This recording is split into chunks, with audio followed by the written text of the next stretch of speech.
Hey friend, I'm here to help you relax and sleep tonight. The channel is going through a difficult time and I really need your support. The encourage button is very important. You can find it below the video next to the like and subscribe buttons. Click it now. Every click helps this video reach new people. Your likes and comments are also very important. Even a simple word or the time you watch the video makes a big difference. Please click the encourage button. Hit like. Leave a comment. Anything at all. Your support makes a real difference and helps this video reach people who need it. Thank you so much for your time and support. The Appalachian Trail stretched before me like a ribbon of earth cutting through dense wilderness. 3 days into what was supposed to be a week-long solo hiking trip, I'd pushed myself beyond the well-traveled sections, seeking solitude in the remote northern reaches where cell service disappeared and ranger stations were marked in miles rather than minutes. I'd been an avid hiker for years, accumulating gear and experience in equal measure. My 65-liter pack contained everything needed for extended backcountry travel: lightweight tent, sub-zero sleeping bag, water filtration system, emergency medical supplies, and enough dehydrated meals to last 10 days. Experience had taught me to always pack extra, a lesson that would soon prove more valuable than I could have imagined. The morning began with a strenuous climb up a series of switchbacks. The October air carried an unexpected chill, causing my breath to form small clouds that dissipated among the towering pines. Wildlife had been surprisingly scarce that morning. No squirrels darting across the path, no birds calling from the canopy. The forest felt unnaturally still, as if holding its breath. I reached the first plateau around noon and paused to record my progress in the trail log I'd been keeping. October 15th, Day 3. Reached Black Ridge Plateau. Weather clear, temperature dropping. Trail conditions good but showing less maintenance the further north I go. Haven't seen another hiker since yesterday morning. The solitude is exactly what I needed. After a quick lunch of trail mix and jerky, I continued toward my planned campsite at Summit Lake, still 4 miles ahead. The path narrowed as it wound through increasingly dense forest. Old-growth trees towered overhead, their massive trunks covered in thick moss, creating a canopy so dense that the afternoon sun barely penetrated. The first unusual incident occurred around 3 o'clock. I'd stopped to adjust my bootlaces when I heard what sounded like footsteps on the trail behind me, a distinct crunching of leaves and snapping of twigs. I turned, expecting to see another hiker, but the trail stretched empty behind me. Dismissing it as wildlife, I continued on. 30 minutes later, it happened again. This time, the sound was closer. Deliberate steps following my pace. I called out, "Hello? Someone there?" My voice sounded hollow among the trees. No response came, but the sounds stopped immediately. The trail map indicated I was in one of the most remote sections of the park. According to the ranger I'd spoken with before setting out, hikers were scarce this time of year, especially midweek. I quickened my pace, attributing my unease to isolation and the approaching dusk. As twilight descended, Summit Lake finally appeared through the trees. A small, pristine body of water nestled in a natural depression between two ridgelines. I found a flat clearing about 50 yards from the shore and began setting up camp with practiced efficiency. While gathering firewood, I discovered the first truly disconcerting sign. Approximately 30 yards from my tent, partially obscured by undergrowth, was what appeared to be a crude arrangement of stones and sticks. The formation wasn't natural. Someone had deliberately arranged 3 large stones in a triangle, with smaller rocks forming a spiral pattern inside. At the center lay a small pile of bones, too small to be human, likely from a rabbit or squirrel. My first thought was that other campers had left the arrangement, perhaps as some kind of marker. But something about its construction felt ritualistic, almost ceremonial. An old conversation with a park ranger from years ago surfaced in my memory. Tales of how certain Native American tribes believed in entities that stalked lonely travelers in the wilderness. I returned to my campsite, built a fire larger than necessary, and cooked dinner while constantly scanning the tree line. As darkness enveloped the forest, the sounds began. Subtle at first, then increasingly distinct. movement in the underbrush, branches shifting without wind.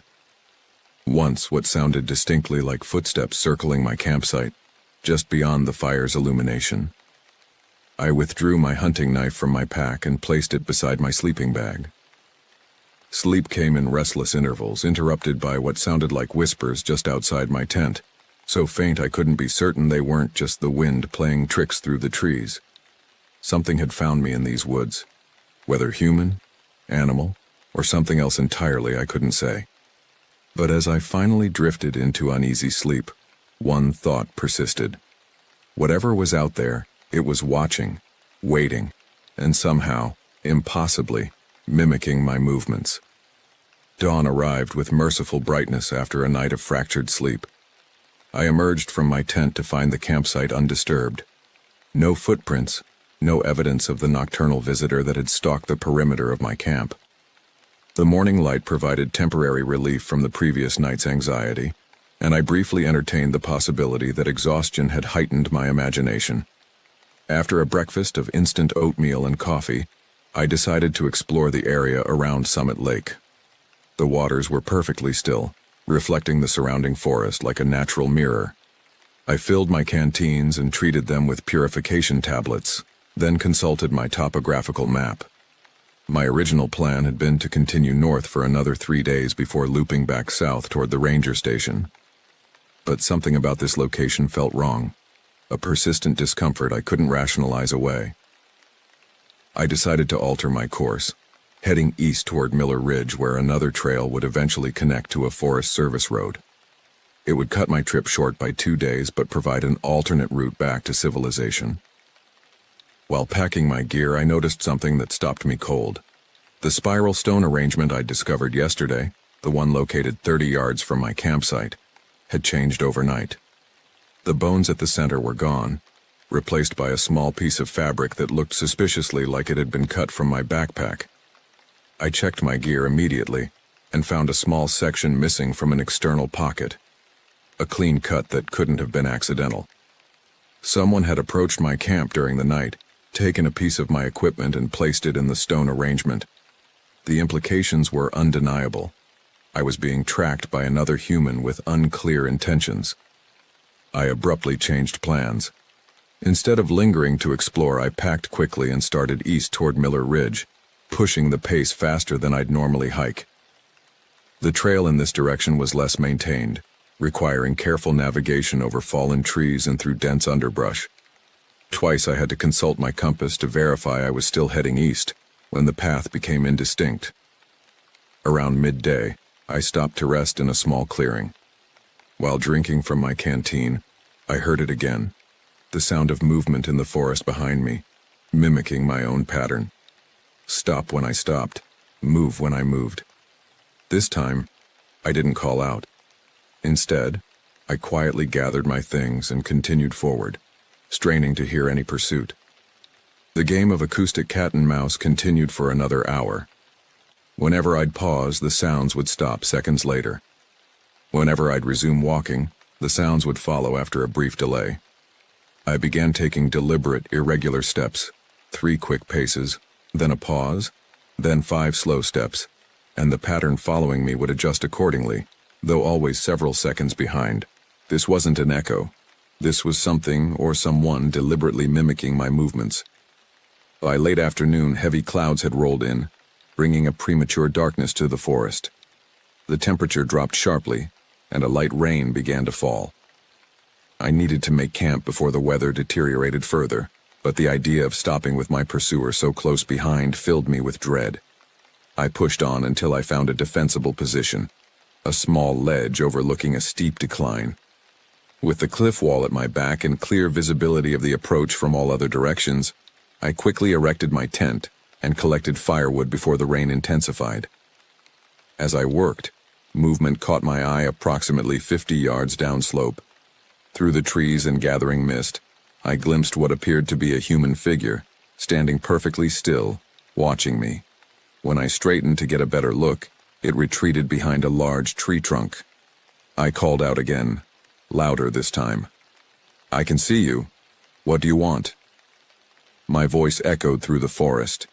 answered only by the increasing patter of rain on leaves. After several minutes of scanning the area, I saw no further movement but couldn't shake the certainty that I was being observed. The rain became a downpour as night fell completely. I huddled in my tent, the small camp stove providing minimal heat as I reviewed my options. The nearest ranger station was at least 2 days' hike in any direction. I had a satellite emergency beacon, but activating it without clear and present danger seemed premature. Around midnight, the rain briefly subsided. In that moment of relative quiet, I heard it. A sound unlike anything I'd encountered before. A whistling noise, almost melodic, coming from the darkness beyond my camp. It started low, then rose in pitch until it resembled a human voice attempting to mimic birdsong, but with all the wrong inflections. The whistling continued for almost a minute, then stopped abruptly. 10 minutes later, it resumed from a different direction, now to my right instead of directly ahead, then again from my left. Whatever was making the sound was circling my position. I extinguished my lamp and sat in complete darkness, knife in hand, listening as the whistling moved around me. In the brief moments between calls, I could hear movement, something large navigating through wet underbrush with surprising agility. Then came the scratching at my tent, gentle at first, then more insistent. Not claws or nails, but something hard and pointed, like the tip of a stick or bone, tracing patterns on the rainfly. I remained motionless, hardly breathing, as the scratching continued for what felt like hours, but was likely only minutes. When it finally stopped, I heard retreating footsteps followed by one final whistle, lower in pitch, almost mournful, from far down the slope. I didn't sleep that night. I sat upright, knife ready, until the first gray light of dawn penetrated the tent walls. Only then did I dare to emerge and examine what had been left behind. In the mud surrounding my tent were footprints, human in shape but oddly distorted, as if the feet that made them were somehow misshapen. And on the rainfly itself, etched into the fabric with something sharp enough to score but not puncture the material, was a crude spiral pattern, identical to the one formed by the stones I'd discovered the previous day. Morning revealed the full impact of the overnight storm. The trail east had become a muddy channel, and several trees had fallen across the path ahead. After examining the cryptic marking on my tent, I packed with renewed urgency, abandoning any pretense of a leisurely hike. This was now about survival and escape. I decided to leave the established trail and head directly south toward the highway that cut through the national forest. According to my map, it was approximately 15 miles away. A challenging but doable cross-country trek if I maintained a good pace. Going off-trail carried its own risks, but staying on a predictable path seemed more dangerous with something clearly tracking my movements. The forest grew denser as I descended into the valley. Navigating by compass, I pushed through thickets and scrambled over moss-covered boulders. The physical exertion provided temporary distraction from the growing sense of dread that had settled over me since discovering the markings. Around mid-morning, I encountered a small stream swollen by the rainfall. As I searched for a crossing point, something caught my eye on the opposite bank. A crude structure assembled from branches and animal hides stretched over a frame. It resembled a primitive shelter, recently constructed based on the freshness of the broken branches. Beside the shelter lay the remains of a small fire, still smoldering despite the rain. Hanging from a nearby branch was what appeared to be a deer carcass, partially skinned with surgical precision. The methodical nature of the butchering indicated this wasn't the work of another predator. I changed direction immediately, giving the site a wide berth as I continued southward. Whoever had constructed that shelter and processed that animal with such skill was undoubtedly the same entity that had been tracking me. The implications were unsettling. This wasn't some random hiker or hunter, but someone living in these woods, moving with the kind of woodcraft that spoke of intimate knowledge of the terrain. By noon, the clouds had cleared, allowing me to better orient myself using the sun. I'd made good progress, covering approximately 6 miles of difficult terrain. According to my map, I was approaching a region marked as Johnson's Hollow, a deep valley notorious among local hikers for its disorienting topography and dense vegetation. As I began the descent into the hollow, I spotted something that froze me in place. Approximately 30 yards ahead, partially concealed by a fallen log, was a dark figure crouching in the underbrush. The angle and distance made details difficult to discern, but the shape was unmistakably human, or humanoid. I slowly backed away, seeking cover behind a large oak. When I peered out again, the figure had vanished. I waited 10 minutes, scanning the area before cautiously proceeding, every sense heightened to painful alertness. That's when I noticed the silence. No birds called in the canopy, no insects buzzed in the underbrush. The forest had gone completely, unnaturally still, as if every living thing was holding its breath. Pressing onward, I entered Johnson's Hollow proper. The temperature dropped noticeably as I descended into the shadowed valley. Ancient trees grew so densely here that the midday sun barely penetrated to the forest floor. The ground was carpeted with a thick layer of decaying leaves and moss, muffling my footsteps. I'd covered another mile when I found the first effigy. Suspended from a low branch, hanging at approximately eye level, was a crude doll constructed from twigs and grass, bound with what looked like human hair. The face had been fashioned from pale clay, featureless except for 2 deep holes where eyes should be. 20 yards further, I found another. Then another. Soon, I was walking through a macabre gallery of these silent sentinels, each one seemingly watching my progress through the hollow. Some were simple constructions, others displayed disturbing attention to anatomical detail, with fingers and toes crafted from small bones. The symbolism was impossible to misinterpret. I was being warned. Whatever stalked these woods was communicating its awareness of my presence, its dominion over this territory. As afternoon waned, I increased my pace, determined to clear the hollow before nightfall. The effigies became more frequent, and now I noticed other disturbances. Trees with bark stripped in precise patterns, animal skeletons arranged in geometric formations on the forest floor, and twice the distinct impression of those same misshapen footprints I'd seen outside my tent. The sun was setting when I reached a clearing and saw something that defied rational explanation. In the center of the open space stood what appeared to be a person dressed in animal hides, standing perfectly still with their back toward me. The figure was tall and gaunt, limbs too long for its torso. Atop its head was what looked like a deer skull, complete with antlers positioned as a macabre helmet. I froze, barely breathing, as the figure remained motionless for nearly a minute. Then, with jerky, unnatural movements, it began to turn. Instinct took over before I could glimpse its face. I retreated into the tree line and circled wide around the clearing, heart pounding so loudly I feared it would give away my position. Night was falling rapidly as I finally emerged from Johnson's Hollow. I'd gained significant ground toward the highway but was still at least 8 miles from potential safety. Making camp was unthinkable after what I'd witnessed, so I continued hiking by flashlight, navigating by compass and the occasional glimpse of stars through the canopy. 2 hours into my night trek, the flashlight batteries began to fail. The beam weakened, then flickered, providing only intermittent illumination. I had spares in my pack, but stopping long enough to change them felt dangerous. Instead, I continued forward in semi-darkness, using the fading light only when absolutely necessary to check my bearing.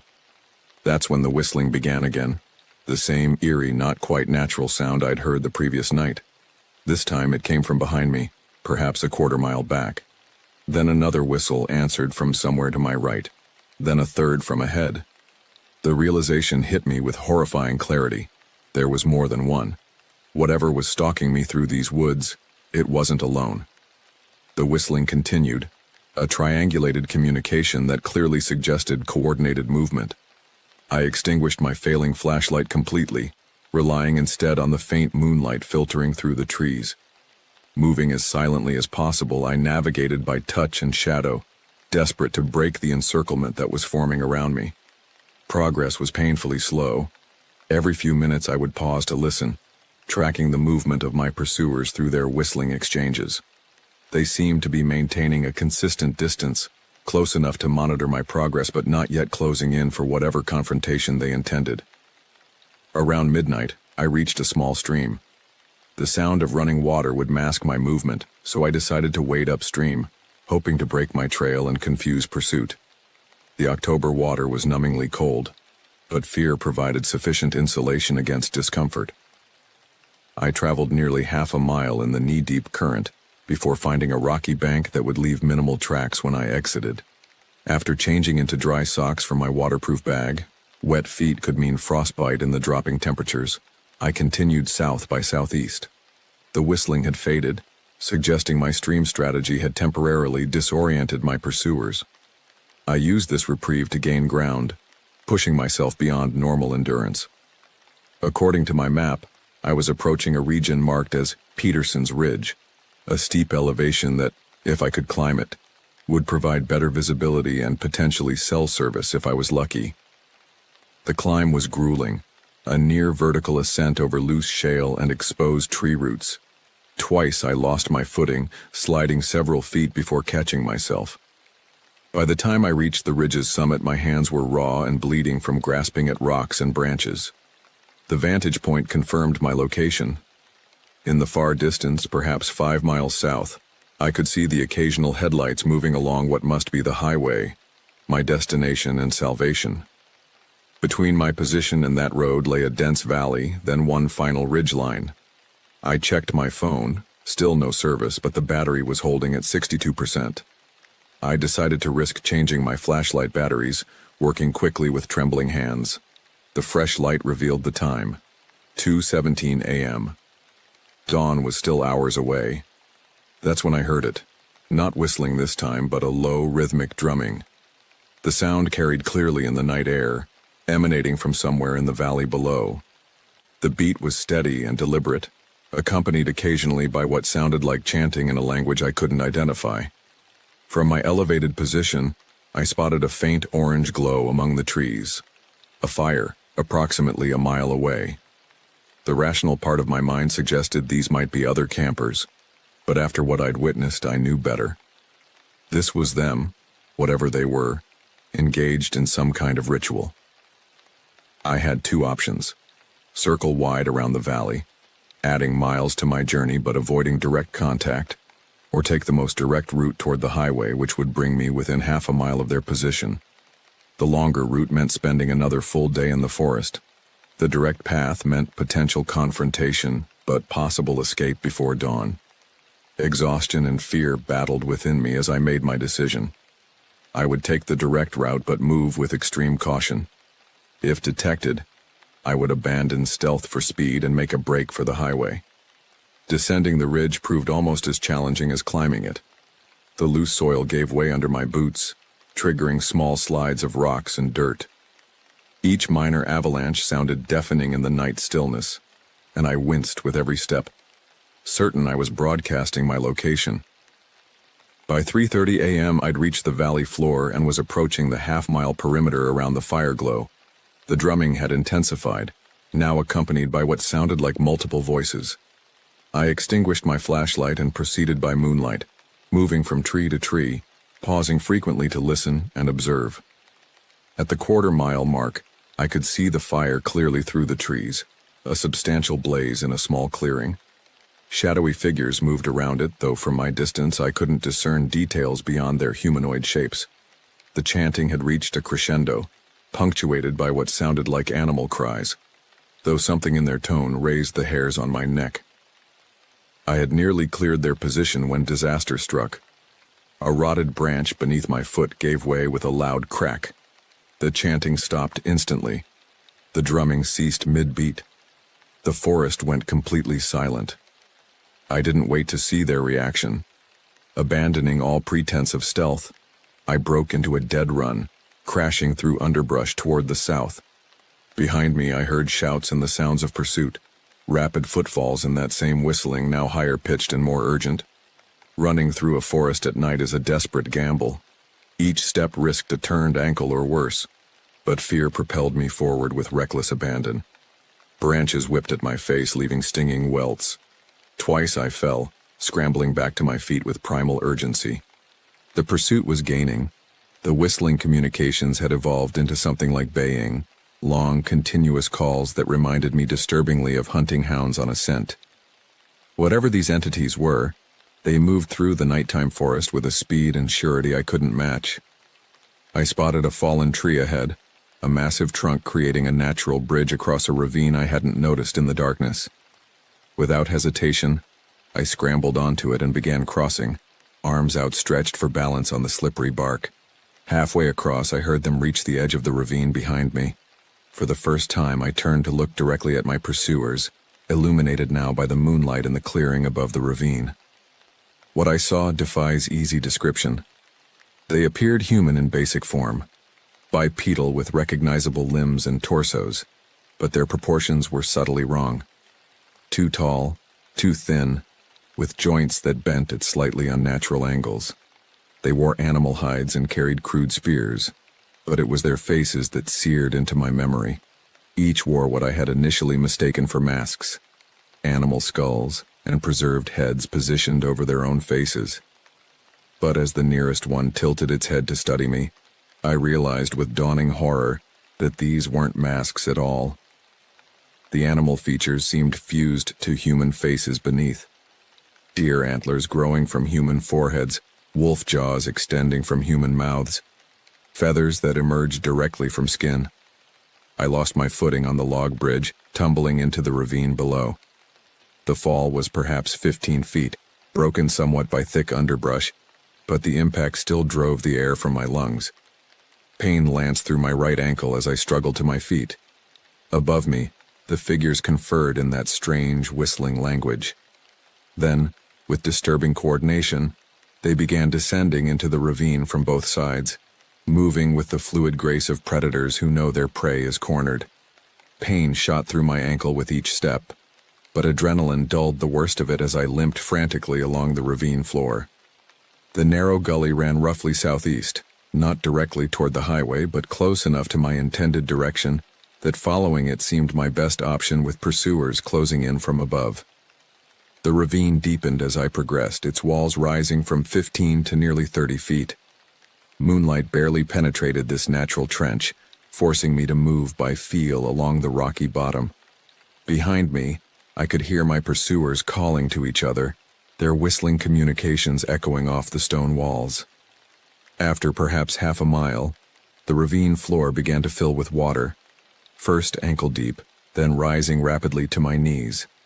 I'd stumbled into a drainage channel that was still processing last night's rainfall. The current was gentle but persistent, pushing southeast, the direction I needed to go. A plan formed through the haze of pain and fear. I unclipped my backpack's waist strap and shrugged out of one shoulder, letting the pack hang from my left arm. Using it as a partial flotation device, I eased into the deepening water and allowed the current to carry me forward, kicking occasionally with my good leg to maintain direction. Floating silently through the darkness, I heard the whistling communications grow more urgent, then confused. The sounds began to spread out as my pursuers apparently split up, trying to determine where I'd gone. The water had disguised my trail, giving me a momentary advantage. The ravine continued to deepen, and the water with it. Soon I was fully floating, the current gaining strength as the channel narrowed. My relief at the growing distance from my pursuers was tempered by a new concern. I had no idea where this waterway led, and the increasing speed suggested a potential drop ahead. My fears were confirmed when the sound of rushing water reached my ears, a low roar that grew steadily louder. I frantically tried to reach the sides of the ravine, but the walls were now sheer and slick with moss. The current had become my captor, as surely as the entities in the forest had been. The drop, when it came, was mercifully short, perhaps 10 feet into a deep pool below. I plunged beneath the surface, my backpack momentarily dragging me down before its air pockets provided buoyancy. I kicked to the surface, gasping, and managed to paddle to a rocky outcropping at the pool's edge. Hauling myself onto the rocks, I took stock of my situation. My ankle was swollen but not broken, a severe sprain at worst. The backpack had protected most of my gear, though my spare clothes were soaked. The flashlight, wrapped in a waterproof bag, still functioned. Most importantly, the water journey had apparently thrown off pursuit, at least temporarily. According to my watch, it was 4:43 a.m. First light would come in less than an hour. If I could maintain my pace, injured ankle and all, I might reach the highway by mid-morning. I wrung out what clothing I could and repacked my bag. Using a sturdy branch as a makeshift walking stick, I set off through the forest, following my compass southeast toward Salvation. Dawn brought mixed blessings. The growing light made navigation easier, but also made me more visible to anything still hunting me. The forest looked different in daylight, almost mundane compared to the night's terrors, which now seemed increasingly dreamlike and improbable. Had I actually seen what I thought I'd seen? Were those truly humanoid figures with animal features, or had exhaustion and fear distorted my perception of ordinary humans? Perhaps hunters or some isolated community living off the grid. The rational part of my mind sought explanations that wouldn't shatter my understanding of reality. These thoughts occupied me as I limped through the morning forest. My pace was frustratingly slow, each step on my injured ankle a lesson in controlled agony. I estimated I was making perhaps 1 mile per hour, meaning the highway was still several hours away at best. Around 9 a.m. I reached a small clearing and decided to risk a brief rest. My water supply was running low, and I needed to check my ankle. Removing my boot revealed ugly purple bruising but no obvious deformity that would indicate a break. I wrapped it tightly with an elastic bandage from my first aid kit, swallowed 2 ibuprofen, and forced myself to eat a protein bar despite my lack of appetite.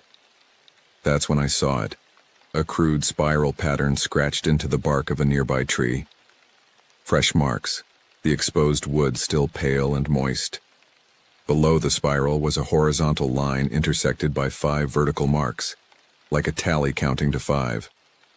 I was on my feet instantly, pain forgotten in a fresh surge of fear. They hadn't lost my trail after all. They were still tracking me, still counting down to what? I abandoned rest and pushed forward with renewed urgency. Twice more over the next hour, I spotted the same marking on trees along my path, each time with 1 fewer vertical line beneath the spiral. 4. Then 3. A countdown tracking my progress toward some predetermined point. By 11 a.m., the forest began to thin. Through gaps in the trees ahead, I could occasionally glimpse what looked like a cleared area, perhaps the highway corridor. Hope surged through me, providing fresh energy despite my exhaustion. I found the next marker carved into a boulder, the spiral with 2 lines beneath it. Whatever the countdown was measuring, I was nearing its conclusion. The highway couldn't be more than half a mile ahead now. I could almost taste freedom. The forest opened onto a steep embankment. Below, perhaps 300 yards away, ran the 2-lane highway I'd been seeking for 2 days.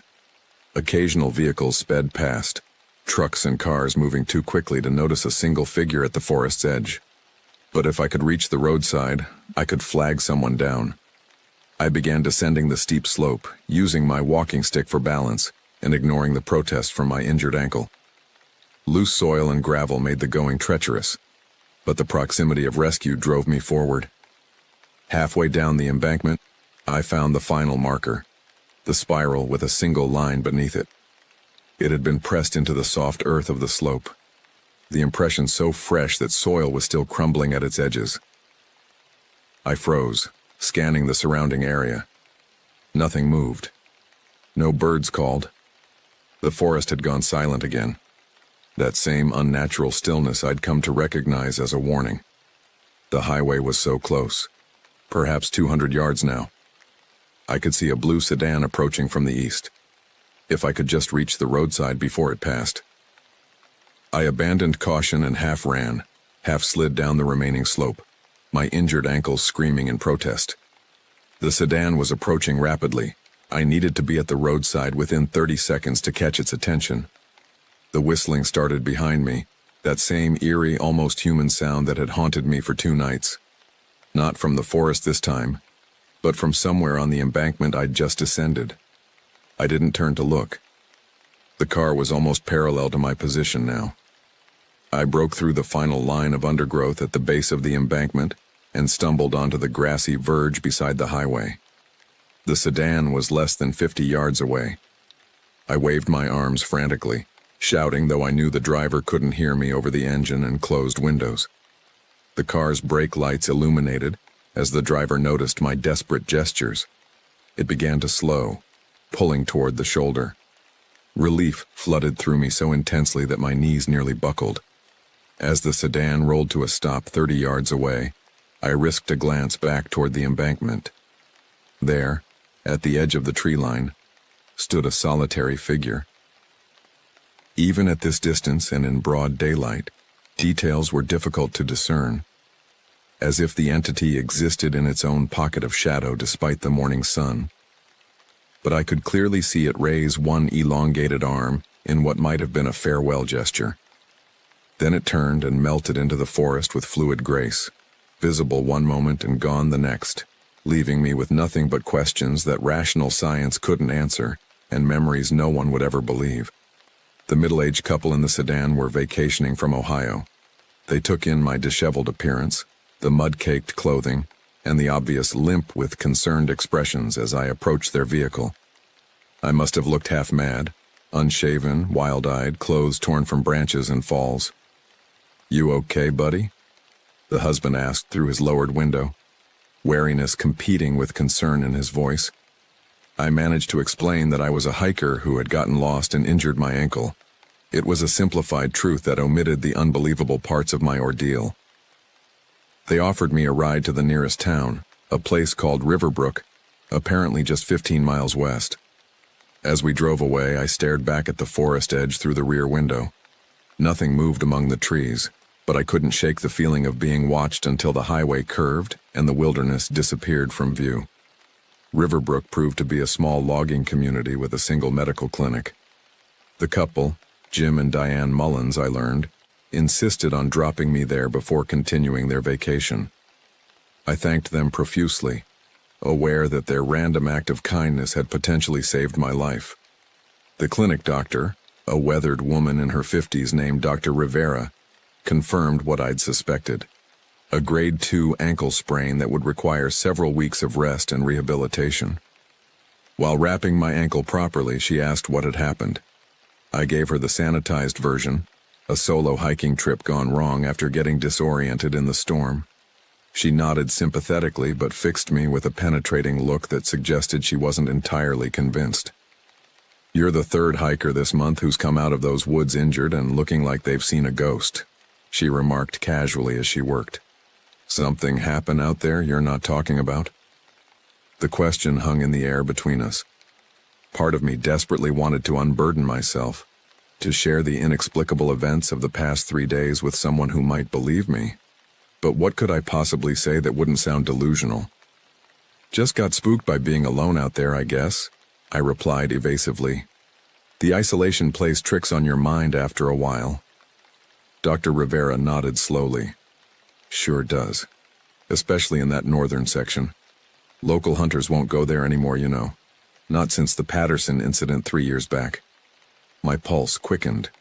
"Patterson incident?" She finished wrapping my ankle before responding.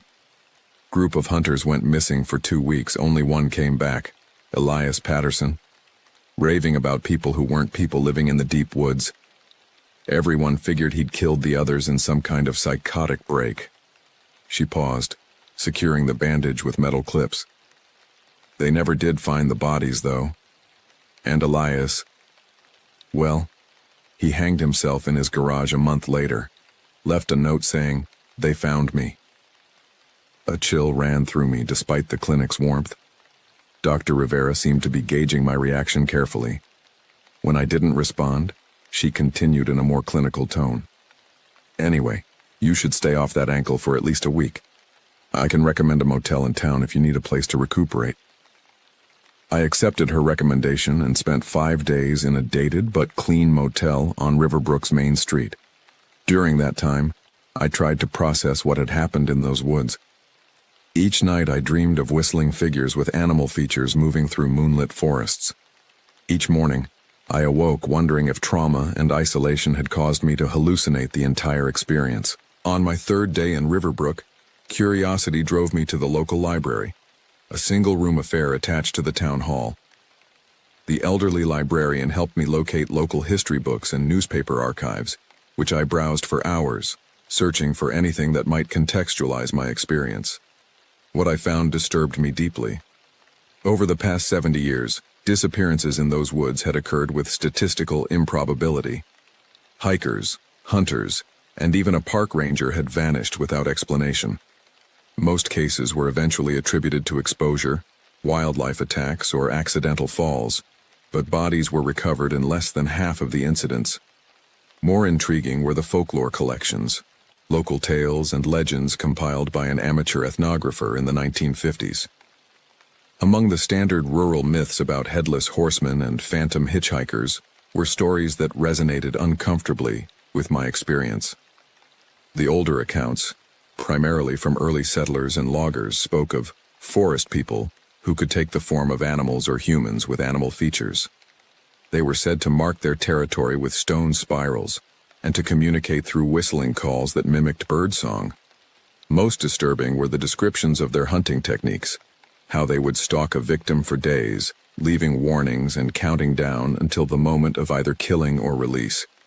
According to the folklore, those who were pursued but managed to reach the boundary of the forest's sacred land would be allowed to leave, but would forever carry a mark that would draw them back eventually. The entities, called various names by different communities but most commonly skin takers, were neither malevolent nor benevolent by human standards. They operated according to their own inscrutable logic and rules. On my final night in Riverbrook, as I packed my salvaged gear for the bus trip home the following morning, I discovered something in the bottom of my backpack that I hadn't noticed before. Tucked into an interior pocket was a small object wrapped in a scrap of leather. With trembling fingers, I unwrapped it to reveal a small carving made from bone, a perfect spiral identical to the markers I'd seen throughout my ordeal. Turning it over revealed 5 notches carved into the back, the 5th one deeper than the others. I spent hours debating what to do with the object. Part of me wanted to destroy it, to sever any connection to what had happened in those woods. Another part recognized it as evidence that I hadn't imagined the experience, tangible proof of something beyond conventional explanation. In the end, I wrapped it carefully and placed it in my toiletry bag. Whatever it signified, whether warning, trophy, or invitation, it was now part of my story. The bus departed Riverbrook at 9 a.m. the next morning. As we pulled away from the small station, I gazed out the window at the distant tree line where the forest reclaimed the hills beyond town. For a moment, just the briefest flash as sunlight shifted through morning mist, I thought I saw figures standing at the edge of the trees. Tall, unnaturally still figures watching the departing bus with unwavering attention. Then we rounded a bend and both forest and figures disappeared from view. That was 3 months ago. My ankle has healed and I've returned to normal life. Work, social obligations, the mundane routines that once seemed so stifling but now represent blessed normalcy. I've told no one the full story of what happened. Who would believe me? Yet something has changed within me. I find myself drawn to windows at night, staring into darkness with inexplicable anticipation. I wake from dreams where whistling calls guide me through moonlit forests toward some revelation just beyond my understanding. Twice now, I've caught myself unconsciously tracing spiral patterns on foggy mirrors and dusty surfaces. Most disturbing of all is the growing certainty that my encounter in those woods wasn't an ending, but a beginning. The bone spiral sits on my bedside table now, no longer hidden away but prominently displayed like a talisman. Sometimes late at night I could swear the notches on its reverse side are changing, growing deeper, more defined, as if counting down to something inevitable. 5 notches. 4. 3. 2. I've purchased a new backpack, new hiking boots, new emergency supplies. Maps of the National Forest cover my dining room table, with routes marked in red ink that lead deep into the northern wilderness. I tell myself I'm planning this return journey to find answers, to confirm or debunk what I experienced. But in my most honest moments, I recognize the compulsion for what it is. Not a choice, but a summoning. Whatever marked me in those woods is calling me back. And despite every rational warning screaming in my mind, I know I will answer. One notch remains.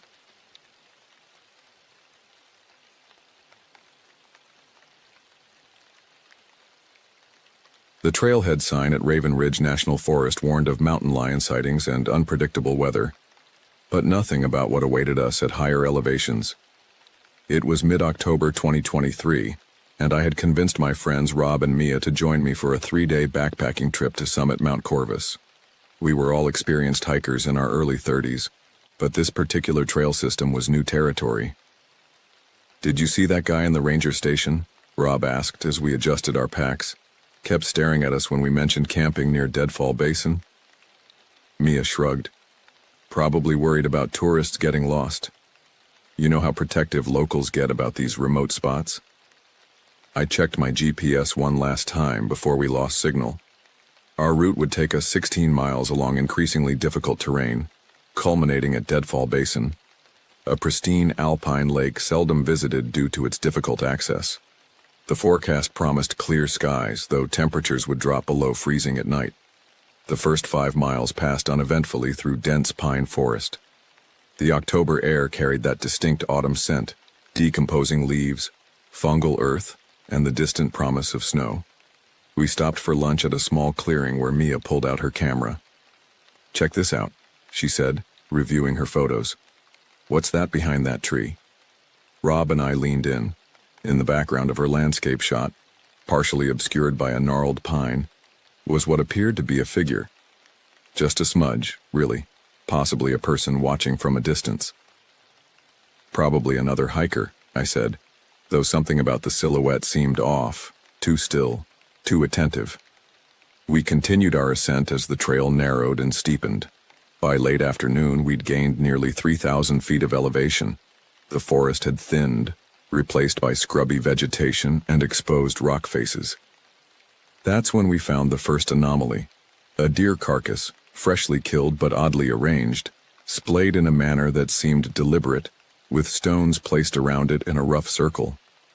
"Mountain lion wouldn't do that," Rob whispered. "Neither would a bear," Mia added, stepping closer to me. I examined the scene without touching anything. "Someone's messing with us. Probably locals who don't want tourists up here."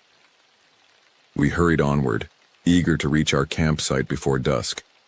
The incident had unsettled us, but rationality prevailed. Hunters and territorial locals weren't uncommon in remote wilderness areas. We made camp in a sheltered ravine 2 miles below Deadfall Basin. As darkness fell, the temperature plummeted. We gathered around our small camp stove, speaking in hushed tones, though there was no one to hear us for miles. That night I woke to the sound of movement outside my tent. Not the familiar shuffling of nocturnal wildlife, but deliberate footsteps circling our campsite. I lay perfectly still, listening as they completed one circuit, then another. When I finally summoned the courage to unzip my tent, the footsteps retreated into the forest. The moonlight revealed nothing except fresh indentations in the soil, too large for an animal, distinctly human. I didn't wake Rob or Mia. Instead, I retrieved the hunting knife from my pack and sat awake until dawn, watching the tree line and listening to the wind's low moan through the ravine. Whatever had visited us didn't return, but I couldn't shake the feeling we were under surveillance. Sometime before sunrise, exhaustion claimed me. When I woke, Rob was already brewing coffee. "Found something," he said, his voice flat with concern. He led me 30 yards from camp to a small arrangement of twigs and stones, another circle inside which lay 3 small animal bones arranged in a triangle. "Wasn't here yesterday," he continued. "Someone came while we slept." "We should turn back," Mia said, joining us. "This doesn't feel right." I nodded, but something stubborn and prideful kept me from agreeing. "Let's at least reach the basin first. We've come too far to turn around now." Looking back, I recognize that moment as our critical error, the point where curiosity and ego overrode instinct. As we broke camp and continued upward, the clouds gathered above Mount Corvus, and something watched us from the shadows, calculating its approach. Deadfall Basin revealed itself around midday, a pristine alpine lake nestled in a natural amphitheater of jagged stone. Under different circumstances, I would have marveled at its beauty. Instead, I found myself scanning the ridgelines for movement, checking over my shoulder with each gust of wind. "This place is incredible," Mia whispered, as if normal volume might disturb something. She pointed toward a cluster of ancient-looking structures on the far side. "Look at those cairns." Rob pulled out his binoculars. "Those aren't cairns, too organized." He passed me the binoculars and I focused on the stone formations. They were indeed deliberate. Standing stones arranged in concentric circles with what appeared to be a crude altar at the center. "Native American site?" I suggested, though I knew indigenous cultures from this region didn't typically build such formations. "Let's check it out," Mia said, already adjusting her pack. We skirted the lake's edge, keeping to the rocky shore rather than the more direct path through the sparse tree line. The stones grew more imposing as we approached, some standing nearly 6 feet tall, others laid horizontally like tables. The arrangement spoke of purpose, of ritual. "This isn't on any archaeological register," Rob said, examining the lichens that partially covered the stones. "Some of these have been moved recently. The growth patterns are disturbed." I bent to examine the central altar, a flat stone slab stained with dark patches. A nauseating realization hit me. The stains were blood, some of it still tacky to the touch. "Recent animal sacrifice," I said quietly. "Less than 24 hours old." Mia backed away. "We need to go, now." That's when we heard it, a sound like nothing I've ever encountered before or since. A guttural, multi-toned wail that seemed to come from everywhere and nowhere simultaneously. It wasn't animal, wasn't human, but something horrifically in between. Rob grabbed my arm. "Run." We fled back toward our intended campsite, a sheltered cove on the lake's southern shore. None of us spoke as we hastily erected our tents. The sun was still high, but the temperature had dropped precipitously, our breath visible in the alpine air. "What was that sound?" Mia finally asked as we huddled together. "Wind through the rock formations," I suggested, not believing it myself. "Creates weird acoustics." Rob shook his head. That wasn't wind. As daylight faded, we built a larger fire than was strictly necessary, feeding it compulsively. I kept thinking about the fresh blood on that altar stone, about the circles of twigs left outside our previous camp, about the footsteps in the night. "There's a local legend," Rob said suddenly, feeding another branch to the flames. "Something I read while researching this trip but dismissed as tourist trap nonsense. They call it the Guardian of Corvus." Mia leaned forward. "What kind of guardian?" "According to the stories, it was once human, a member of a hunting party that got stranded here during a brutal winter in the 1800s. When they were found in spring, all but one had been cannibalized. The survivor lived as a hermit in these mountains for decades afterward, but locals claimed he'd become something else, something that wore animal skins and mimicked human voices to lure hikers to their deaths." "That's just a campfire story," I said with forced conviction. The fire popped loudly, sending sparks skyward. In that momentary distraction, we all heard it, the snap of a branch from the darkness beyond our camp. Rob grabbed the flashlight, aiming its beam into the trees. For a split second, the light caught a flash of movement, something low to the ground that retreated from the illumination. "Probably a fox," I said. We took watches that night in 2-hour shifts. Mine was last, from 4 a.m. until dawn. The forest remained utterly silent. No insects, no night birds, no rustling of small animals. Just absolute stillness punctuated by the occasional crack of our dying fire. The attack, when it came, was calculated for maximum terror. At approximately 5:30 a.m., as the eastern sky began to lighten, I heard Rob's voice from beyond our camp perimeter. "Hey, come look at this." I knew immediately that Rob was still asleep in his tent, yet the voice was undeniably his, every inflection perfect. Before I could shout a warning, Mia emerged from her tent, bleary-eyed. "Was that Rob?" she asked. "Get back in your tent," I hissed, grabbing the hunting knife from my belt. "Guys, seriously, you need to see this," Rob's voice called again, this time from a different location in the darkness. The real Rob unzipped his tent, confusion evident on his face. "Who's calling me?"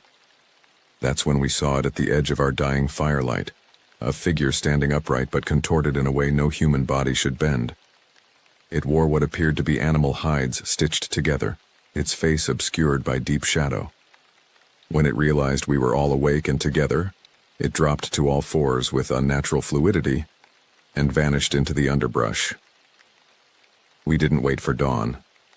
We packed only the essentials and began our descent in near darkness, headlamps illuminating just enough trail to keep us from plummeting off the mountain. None of us spoke of what we'd seen. To articulate it would make it more real somehow. The trail down from Deadfall Basin was treacherous even in daylight. In the gray pre-dawn, with fear driving our every step, it became a nightmare of loose shale and hidden drop-offs. We abandoned any pretense of proper hiking technique, half-sliding down steep portions, using trees as brakes when momentum threatened to send us over edges. "It's following us," Mia whispered about an hour into our descent. I glanced back up the switchbacks we'd just navigated. Through gaps in the tree cover, I caught glimpses of movement, something paralleling our route but staying just out of clear sight. "We need to separate," Rob suggested, his voice tight with controlled panic. "It can't follow all of us." "No," I said firmly. "That's exactly what it wants. We stay together, keep moving, and make it to the ranger station." The sun finally crested the eastern ridge, flooding the mountainside with pale October light.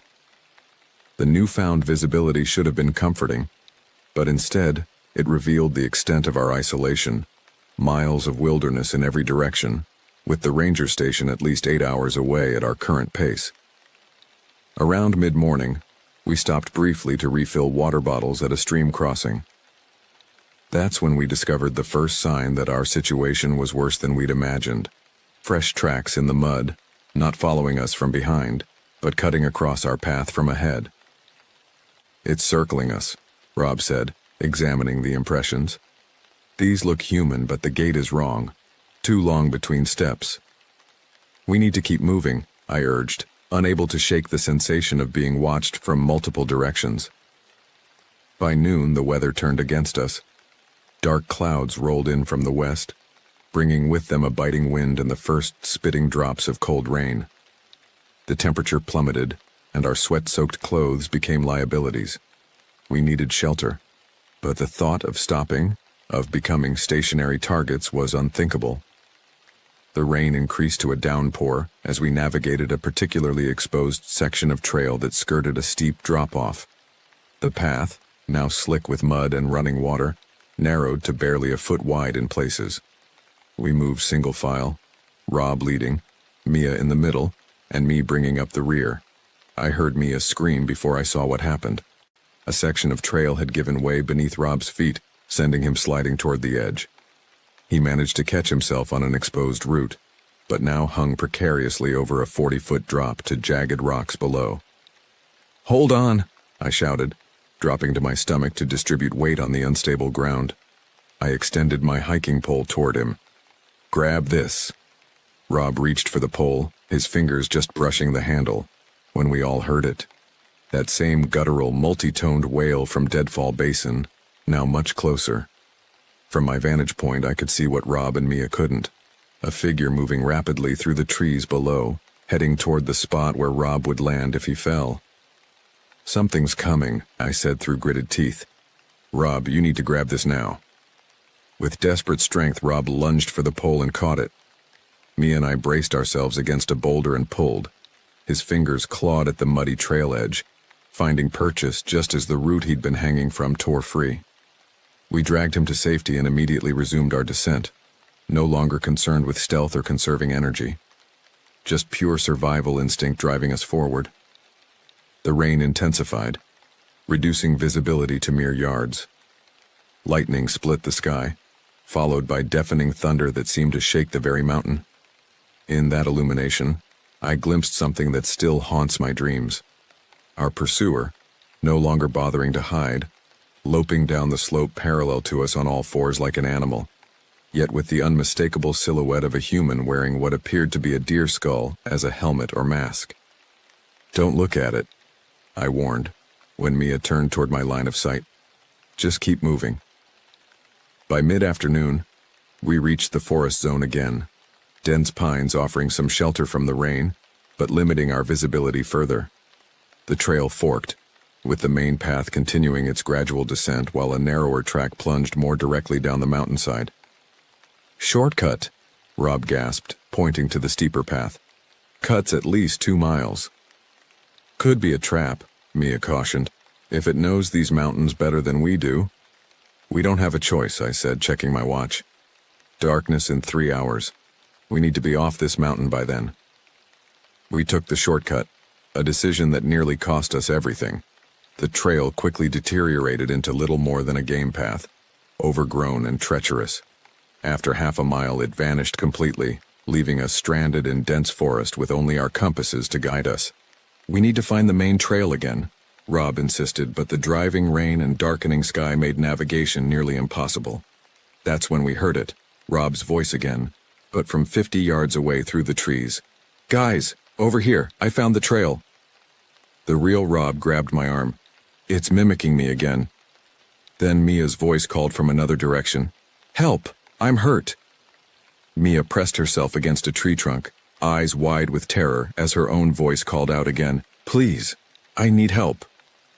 I dug in my pack and distributed our last remaining weapons, a canister of bear spray for Rob, my hunting knife for Mia, while I kept the hatchet we'd used for firewood.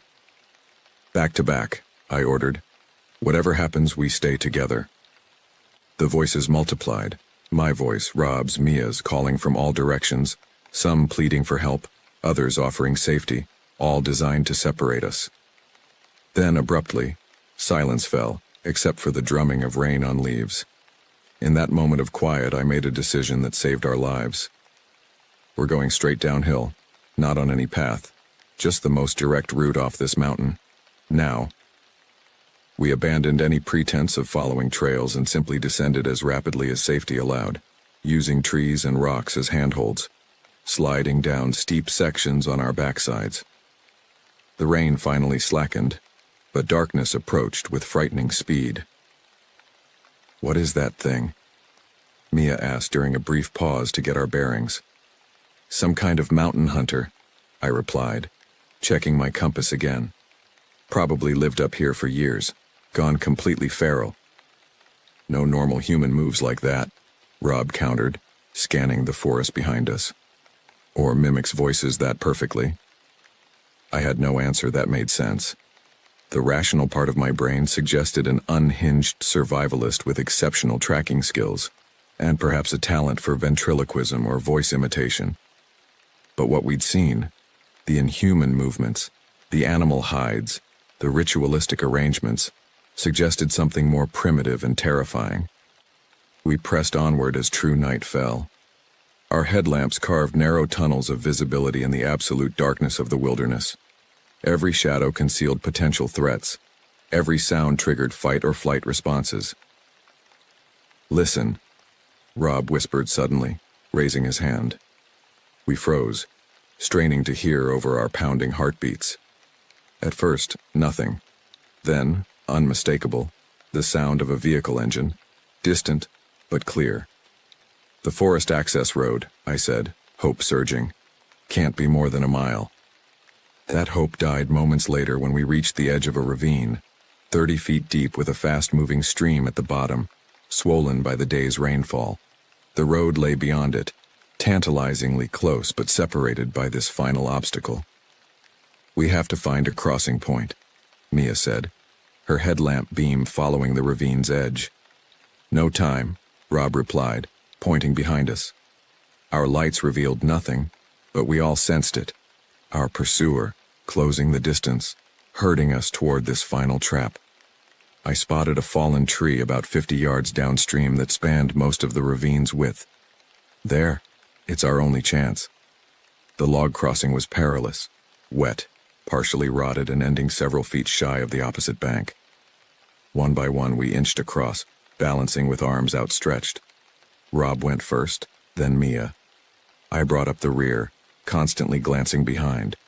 Rob and Mia made it across, leaping the final gap to safety. As I neared the midpoint of the log, a sound froze me in place, the distinct crack of breaking wood. "Don't move," Rob called. "It's giving way." I had only seconds to decide. Try to run the remaining distance, likely causing the log to break completely, or proceed with agonizing slowness and risk being caught from behind. The decision was made for me when my headlamp caught movement at the log's entrance.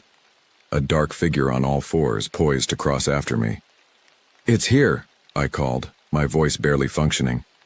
"I'm going to run for it." "Wait!" Mia shouted, but I was already moving. The log groaned and shifted beneath me. I heard splintering, felt the surface tilt, and then I was airborne, leaping with every ounce of strength toward the opposite bank. My chest hit the edge, hands clawing for purchase in the mud. For one horrible moment I felt myself sliding backward toward the ravine. Then Rob and Mia had me, dragging me upward to safety just as the log gave way completely, crashing into the stream below with a tremendous splash. We didn't wait to see what our pursuer would do next. We ran through the forest toward the sound of engines, no longer caring about noise or stealth. After what seemed like hours but was probably only minutes, we burst from the tree line onto the gravel forest access road, directly in front of a surprised Forest Service truck. The ranger inside had been patrolling for stranded hikers after the storm.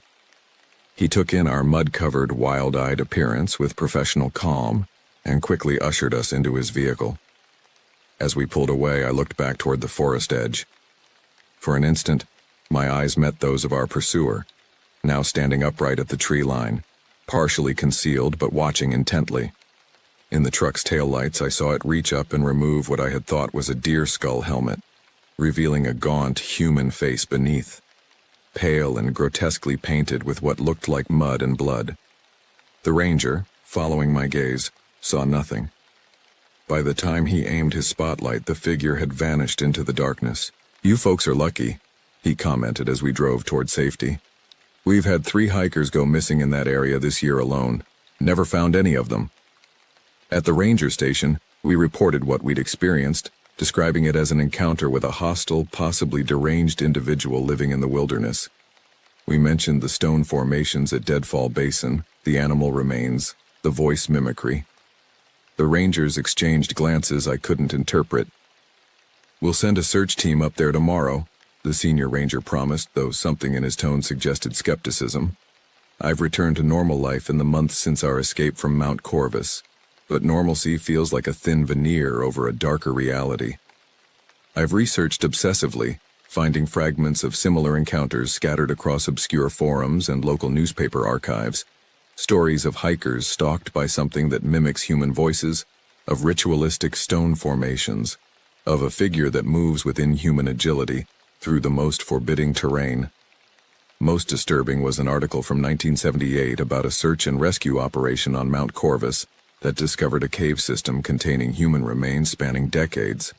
The authorities attributed the deaths to a hermit with mental illness who had lived undetected in the wilderness.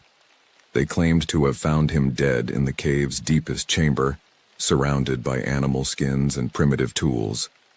But new disappearances resumed by the mid-1980s. I no longer hike in remote areas. The wilderness has lost its appeal, the silence of the forest now menacing rather than peaceful.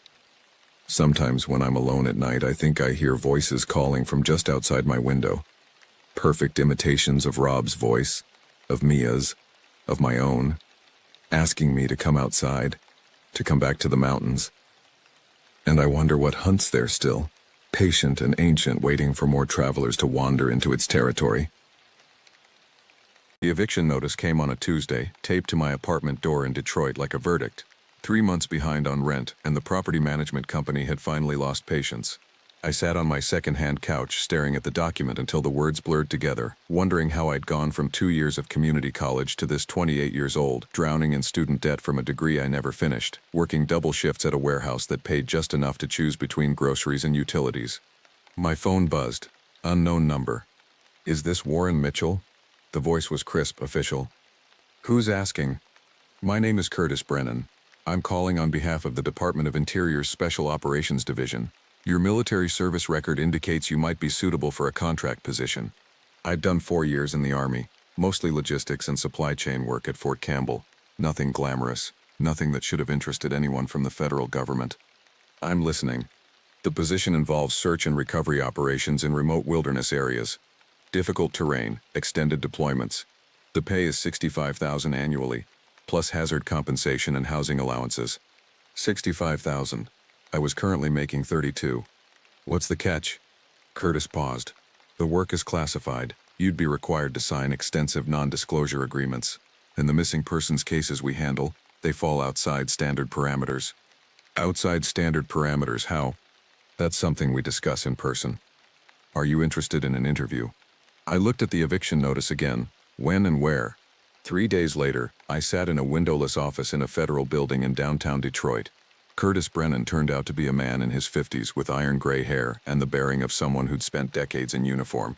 Across from him sat a woman who introduced herself as Hazel Porter, late 30s, with sharp eyes that seemed to catalog every detail. The Department of Interior manages 480 million acres of federal land, Curtis began, sliding a folder across the table.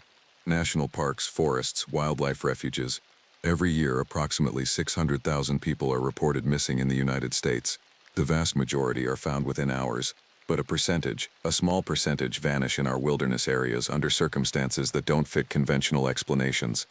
I opened the folder. Missing persons reports, dozens of them. Different locations, different dates, but similar details. Experienced hikers, favorable weather conditions, searches that turned up nothing. Local law enforcement handles most cases, Hazel continued. Park rangers coordinate searches, but when certain patterns emerge, when the disappearances cluster in specific areas, when the search parameters don't make sense, cases get flagged to our division. What kind of patterns? Curtis exchanged a glance with Hazel. Disappearances in areas with historical significance. Locations tied to indigenous folklore, colonial-era accounts of strange occurrences. Places where the missing are found when they're found, with gaps in their memory, or not found at all despite exhaustive searches of confined areas. You're telling me the government has a department that investigates supernatural disappearances? We investigate unexplained disappearances, Hazel corrected. What we find in the field doesn't always have supernatural explanations, but it doesn't always have conventional ones either. We need people who can operate in extreme conditions, follow protocols, and maintain operational security. Your military background, your financial situation, your lack of strong family ties, you're exactly the profile we look for. The bluntness stung, but she wasn't wrong. My parents had died in a car accident when I was 19. No siblings, no spouse, no kids. The warehouse wouldn't miss me. Detroit wouldn't miss me. What happens if I say yes? 2 weeks of training at a facility in West Virginia, Curtis said. Then you're assigned to a team, 5-person units, typically. You'll deploy to priority areas, establish field bases, coordinate with local authorities, and conduct search operations. Most deployments last 2 to 4 weeks. And if we find something unexplained, you document it. You follow extraction protocols. You report to command. Curtis leaned forward. Warren, I'm not going to lie to you. This work is dangerous. People on our teams have been injured. 2 have died in the last 5 years. 1 from exposure, 1 from a fall. But the pay is real. The benefits are comprehensive, and you'd be helping families get answers about their missing loved ones. I thought about the eviction notice, about the warehouse, the fluorescent lights, the endless conveyor belts of other people's purchases, about waking up at 40 still living paycheck to paycheck, still trapped in the same cycle. Where do I sign? The training facility was tucked into the Monongahela National Forest, a collection of utilitarian buildings surrounded by thousands of acres of dense woodland. For 2 weeks I learned things the Army had never taught me. Wilderness tracking techniques that went beyond standard land navigation. How to recognize territorial markers that weren't on any map, protocols for documenting anomalous findings, communication procedures for when standard equipment failed. They taught us about predator behavior, not just bears and mountain lions, but patterns of movement that suggested intelligence and intention, about microclimates and localized phenomena that could disorient even experienced outdoorsmen. about the psychology of isolation and how the mind could play tricks after days in deep wilderness. My training cohort was small, just 4 of us. There was Eugene Park, former Marine, quiet and methodical, Nora Chen, ex-Air Force pararescue, whip-smart and unflappable, and Doug Reeves, who'd been a sheriff's deputy in Montana before taking this job.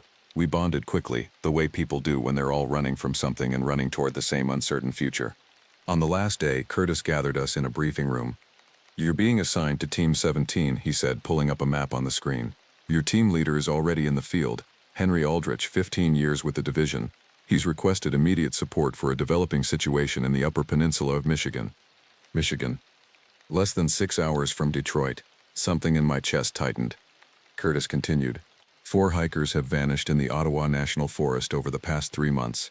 The last 2 disappeared within a week of each other. Local searches have found no trace, no gear, no tracks, nothing. But there are historical precedents in this area. Logging camps abandoned in the 1890s, reports of missing workers. Ojibwe oral traditions about something in the deep forest that doesn't like to be disturbed. "What exactly doesn't like to be disturbed?" Doug asked.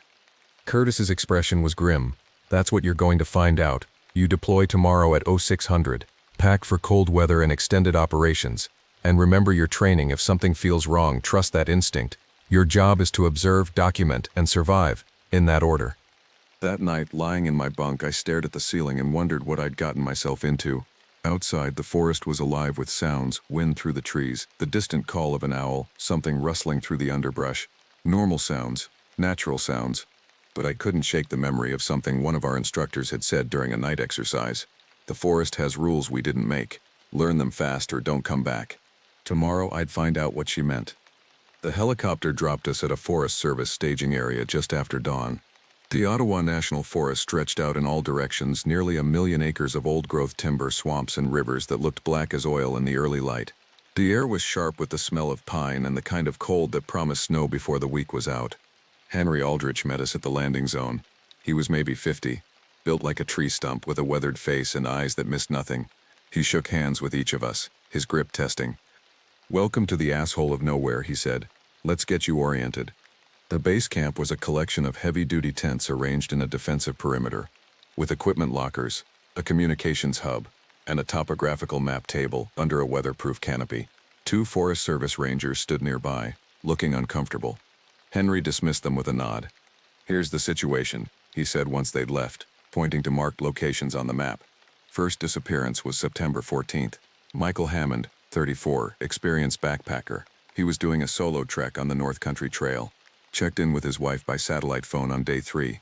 Said he'd be at Bond Falls by nightfall. Never made it. Search teams covered 40 square miles. Nothing. He moved his finger. October 7th, married couple, the Johnsons, both in their 50s. They were camped at a designated site near Lake Superior. Another couple found their tent the next morning. Coffee pot still on the camp stove, sleeping bags unzipped, all their gear present. The Johnsons, gone. No signs of struggle, no blood, no tracks leading away from the site. "How do 2 people vanish from a campsite without leaving tracks?" Nora asked. "That's the question." Henry's jaw tightened. The last 2 were the worst. November 2nd and November 8th. Both solo hikers, both experienced. The second one, Marcus Webb. We found his pack. It was hung in a tree, 20 feet up, with all his supplies intact except for food. No climbing gear nearby, no way he could have put it there himself. And it was hung directly over a game trail, like something wanted us to find it. "Something," Eugene repeated. Henry looked at him steadily. "There are patterns here that don't fit standard predator behavior. No bear drags gear into trees and leaves it. No human abductor operates this cleanly in terrain this rough. And the locals won't talk, won't even come into this section of forest. The Ojibwe Reservation to the east, they've got their own name for this area. Calls it the Hungry Pines. Take that however you want." He rolled up the map. "We're establishing a patrol grid. 2-person teams, 8-hour shifts, overlapping coverage. Standard protocol, GPS tracking every 30 minutes, visual confirmation when possible, radio check-ins every hour. If your equipment starts acting up, if you lose orientation, if you see or hear anything that doesn't fit, you call it in immediately. Understood?" We nodded. "Good. Doug and Nora, you take the eastern quadrant. Eugene and Warren, you've got the area around where we found Webb's pack. I'll maintain base camp and coordinate with the wider search effort. Questions?" "What exactly are we looking for?" I asked. Henry's smile didn't reach his eyes. "Wish I could tell you. Sometimes we find the missing alive. Sometimes we find remains. Sometimes we find signs that something big moved through an area. Trees marked territorial behavior. And sometimes, he trailed off then shook his head. Sometimes we don't find anything at all, and that's the worst outcome. Because then we know whatever took them is still out there, and we've got no way to predict where it'll surface next. Eugene and I set out an hour later, packs loaded with cold weather gear, emergency supplies and equipment I'd never seen outside the training facility, night vision optics with infrared overlays, audio recording devices that could detect subsonic frequencies, even small drones for aerial reconnaissance.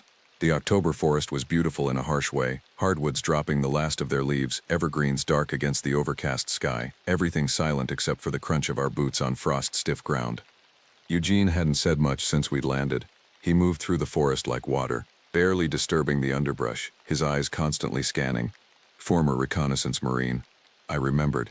He'd probably seen things overseas that made this look tame. The GPS led us to the coordinates where Marcus Webb's pack had been found. The tree was immediately obvious, a massive white pine with lower branches that started 15 feet up.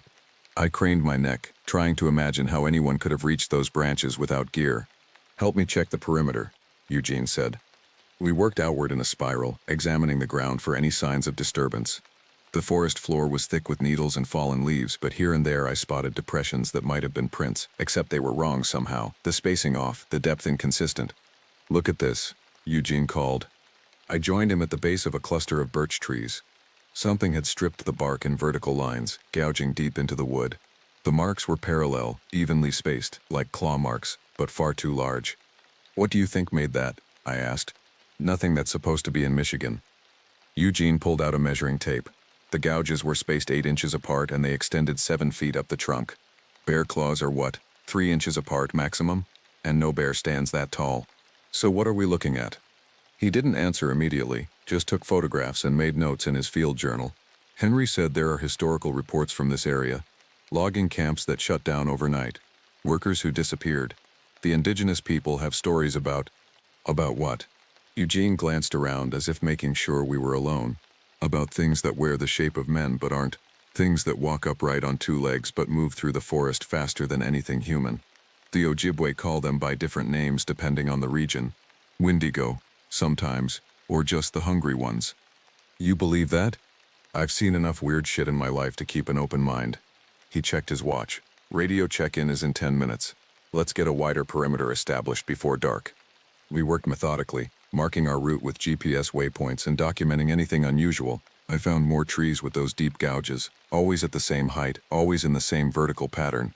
Eugene discovered what looked like a game trail, except the spacing of the impressions suggested something that walked upright, and the depth suggested something heavy. The radio check-in came and went without incident. Henry confirmed that Doug and Nora's sector was quiet. The weather forecast called for clear skies overnight, temperatures dropping to the low 20s. As the light began to fade, Eugene and I found a defensible position, a small clearing with good sightlines, backed by a rock formation that would prevent anything from approaching from behind. We set up motion-activated cameras in a perimeter around the site and established a watch rotation. "I'll take first shift," Eugene said. "Get some sleep, it's going to be a long night." I tried. I lay in my sleeping bag, listening to the forest settle into darkness. Without the sun, the temperature plummeted, my breath steamed in the air. The silence was absolute, no birds, no wind, nothing. That's when I heard it. A sound like wood rubbing against wood, slow and rhythmic. It came from somewhere to the north, deeper in the forest. I sat up, pulse quickening. "Eugene?" "I hear it." The sound continued for maybe 2 minutes, then stopped. Silence rushed back in, heavier than before. "What was that?" I whispered. Eugene had the night vision optics pressed to his face, scanning the darkness. "I don't know, but whatever it is," he lowered the optics, his expression grim. "It's big, and it's moving this way." The sound came again 20 minutes later. That slow, deliberate scraping like massive branches being dragged across tree trunks. But it was closer now, and with it came something else, a smell, sharp and organic, like wet fur and rotting leaves, but underneath it something chemical, almost medicinal. Eugene had his rifle unslung, though I noticed he kept his finger off the trigger. Standard protocol I remembered from training. Never fire unless you've positively identified a threat. In this darkness, that was easier said than done. "Should we call it in?" I asked, keeping my voice low. "Not yet. Could just be a moose or elk moving through heavy timber." But his body language said he didn't believe that, neither did I. The scraping moved in an arc around our position, maintaining distance. Whatever it was circling us, staying just outside the range of our equipment. I pulled out the thermal imaging monoculars and scanned the tree line. At first, nothing. Just the cold signature of the forest. The faint heat halos around tree trunks that had absorbed sun during the day. Then, movement. A heat signature that was wrong. Too tall, too narrow. It disappeared behind a cluster of pines before I could get a clear look. I saw something, I whispered. Thermal signature, northwest, maybe 50 yards out. Eugene shifted position, bringing his optics to bear. We waited. The forest had gone completely silent. No insects, no small animals, nothing. Like everything that lived here had suddenly decided to hide. The smell grew stronger. My eyes watered. Then came a sound I'll hear in my nightmares until I die. A vocalization that started as a low groan, almost subsonic, and rose into something between a howl and human speech. It had syllables, rhythm, like language, but no language I'd ever heard. The sound seemed to come from everywhere at once, bouncing off the rock face behind us. "Call it in," Eugene said. "Now." I fumbled for the radio. "Base, this is Eugene and Warren. We have contact, unknown entity approximately 50 yards from our position, requesting immediate backup." Static.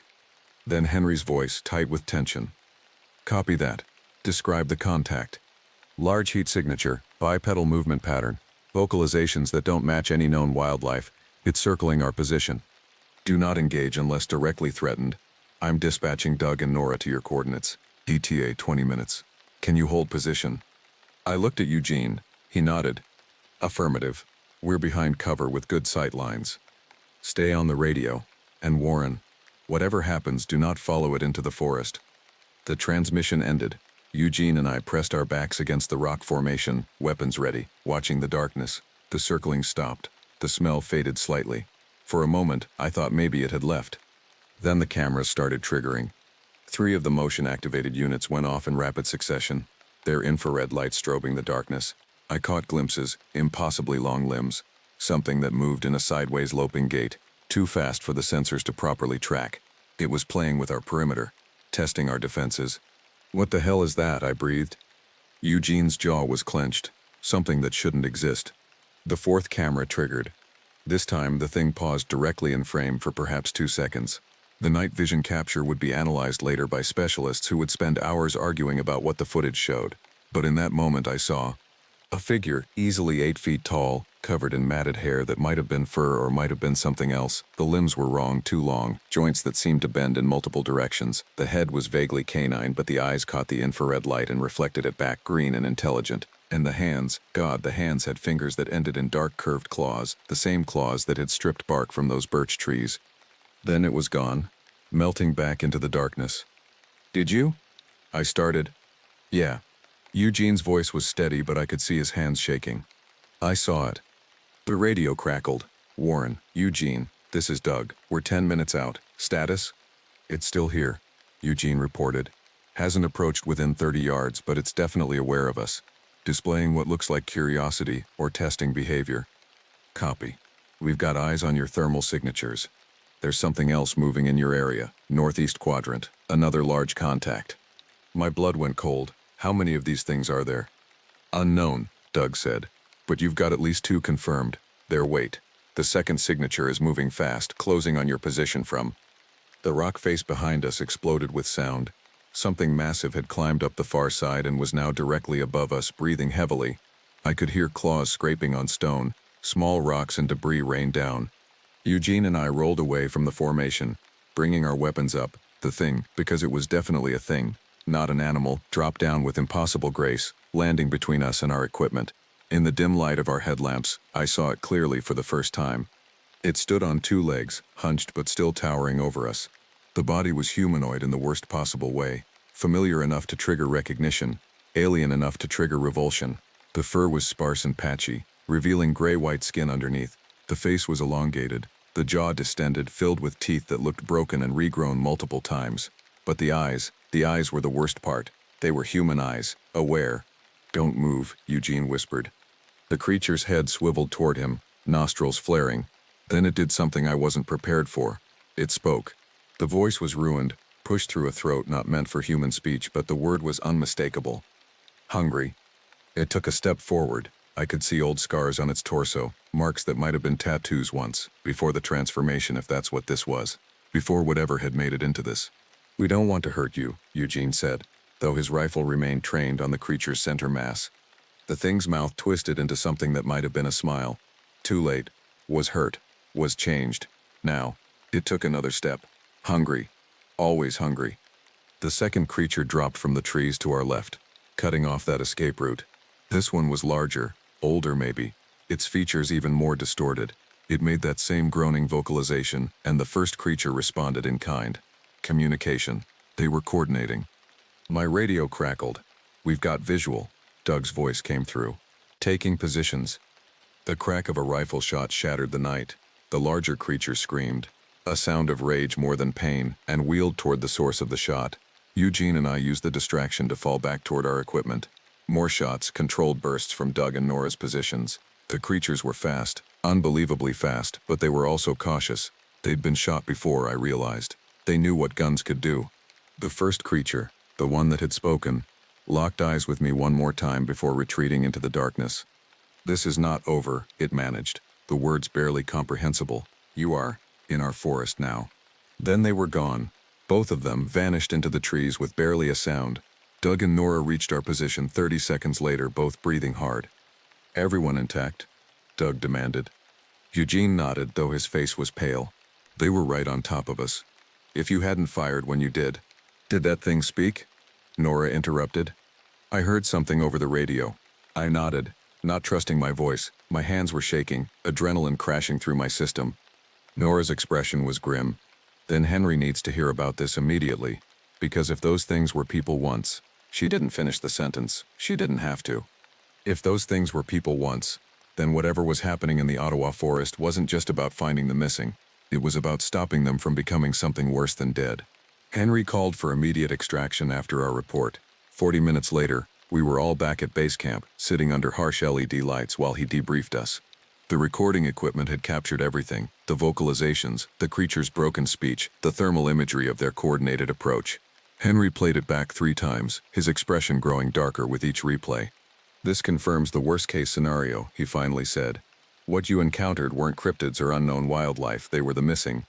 The words hung in the cold air. I thought about the thing's eyes, the way it had looked at me, the old scars on its torso, the tattoos. Someone's son, maybe. Someone's husband. "What happened to them?" Eugene asked. Henry pulled up a file on his laptop, historical records, faded newspaper clippings, anthropological reports. The Ojibwe have stories about Wendigo, creatures born from desperation and hunger. Most anthropologists treat it as metaphor, a cultural expression of the dangers of greed and isolation. But there are documented cases, medical reports from the 1800s and early 1900s of people who suffered what was called Wendigo psychosis, intense paranoia, feelings of being starved no matter how much they ate, violent behavior. Some killed and consumed human flesh. "You're saying this is some kind of disease?" Nora asked.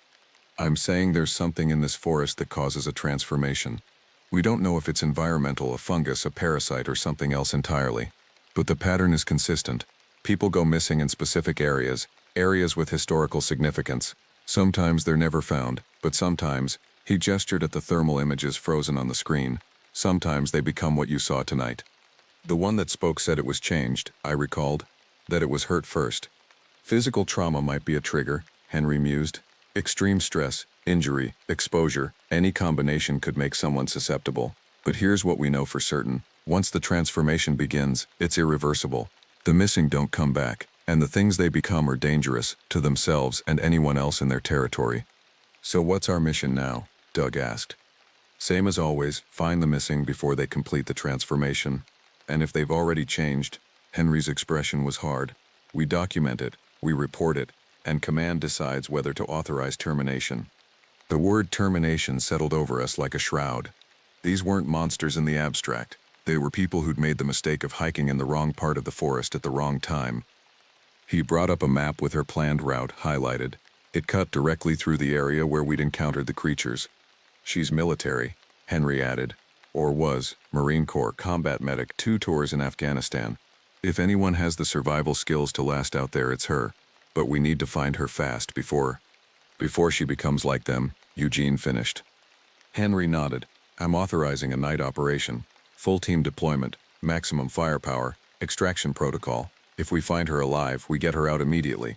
If we find signs she's transforming, we document and withdraw. If we encounter hostiles, he paused, authorized to use lethal force in self-defense only. I need to be very clear about that. These things were people. They might still have some fragment of awareness. We don't kill unless there's no other option. We geared up in silence. Extra ammunition, medical supplies, emergency beacons. The weight of what we were about to do pressed down on all of us. I thought about the creature's eyes, the desperation in that single word, hungry. How long did it take, I wondered, before the person was gone completely, before only the hunger remained? We entered the forest at 0200 hours, moving in a tight formation with Henry on point. The October night was crystalline and cold, our breath fogging in the beams of our headlamps. The forest felt different now, not just dangerous, but aware, like it was watching us, waiting. Jennifer Morrow's last known position was a ridge overlooking a series of beaver ponds. We approached cautiously, scanning for heat signatures, for any sign of recent activity. The thermal imaging showed nothing but the ambient cold of the forest. There, Nora whispered, pointing. A backpack lay abandoned on the ridge, partially hidden under fallen leaves. Henry approached carefully, checking for traps or signs of the creatures. The pack was Jennifer's military-issued, her name stenciled on the side. He opened it methodically.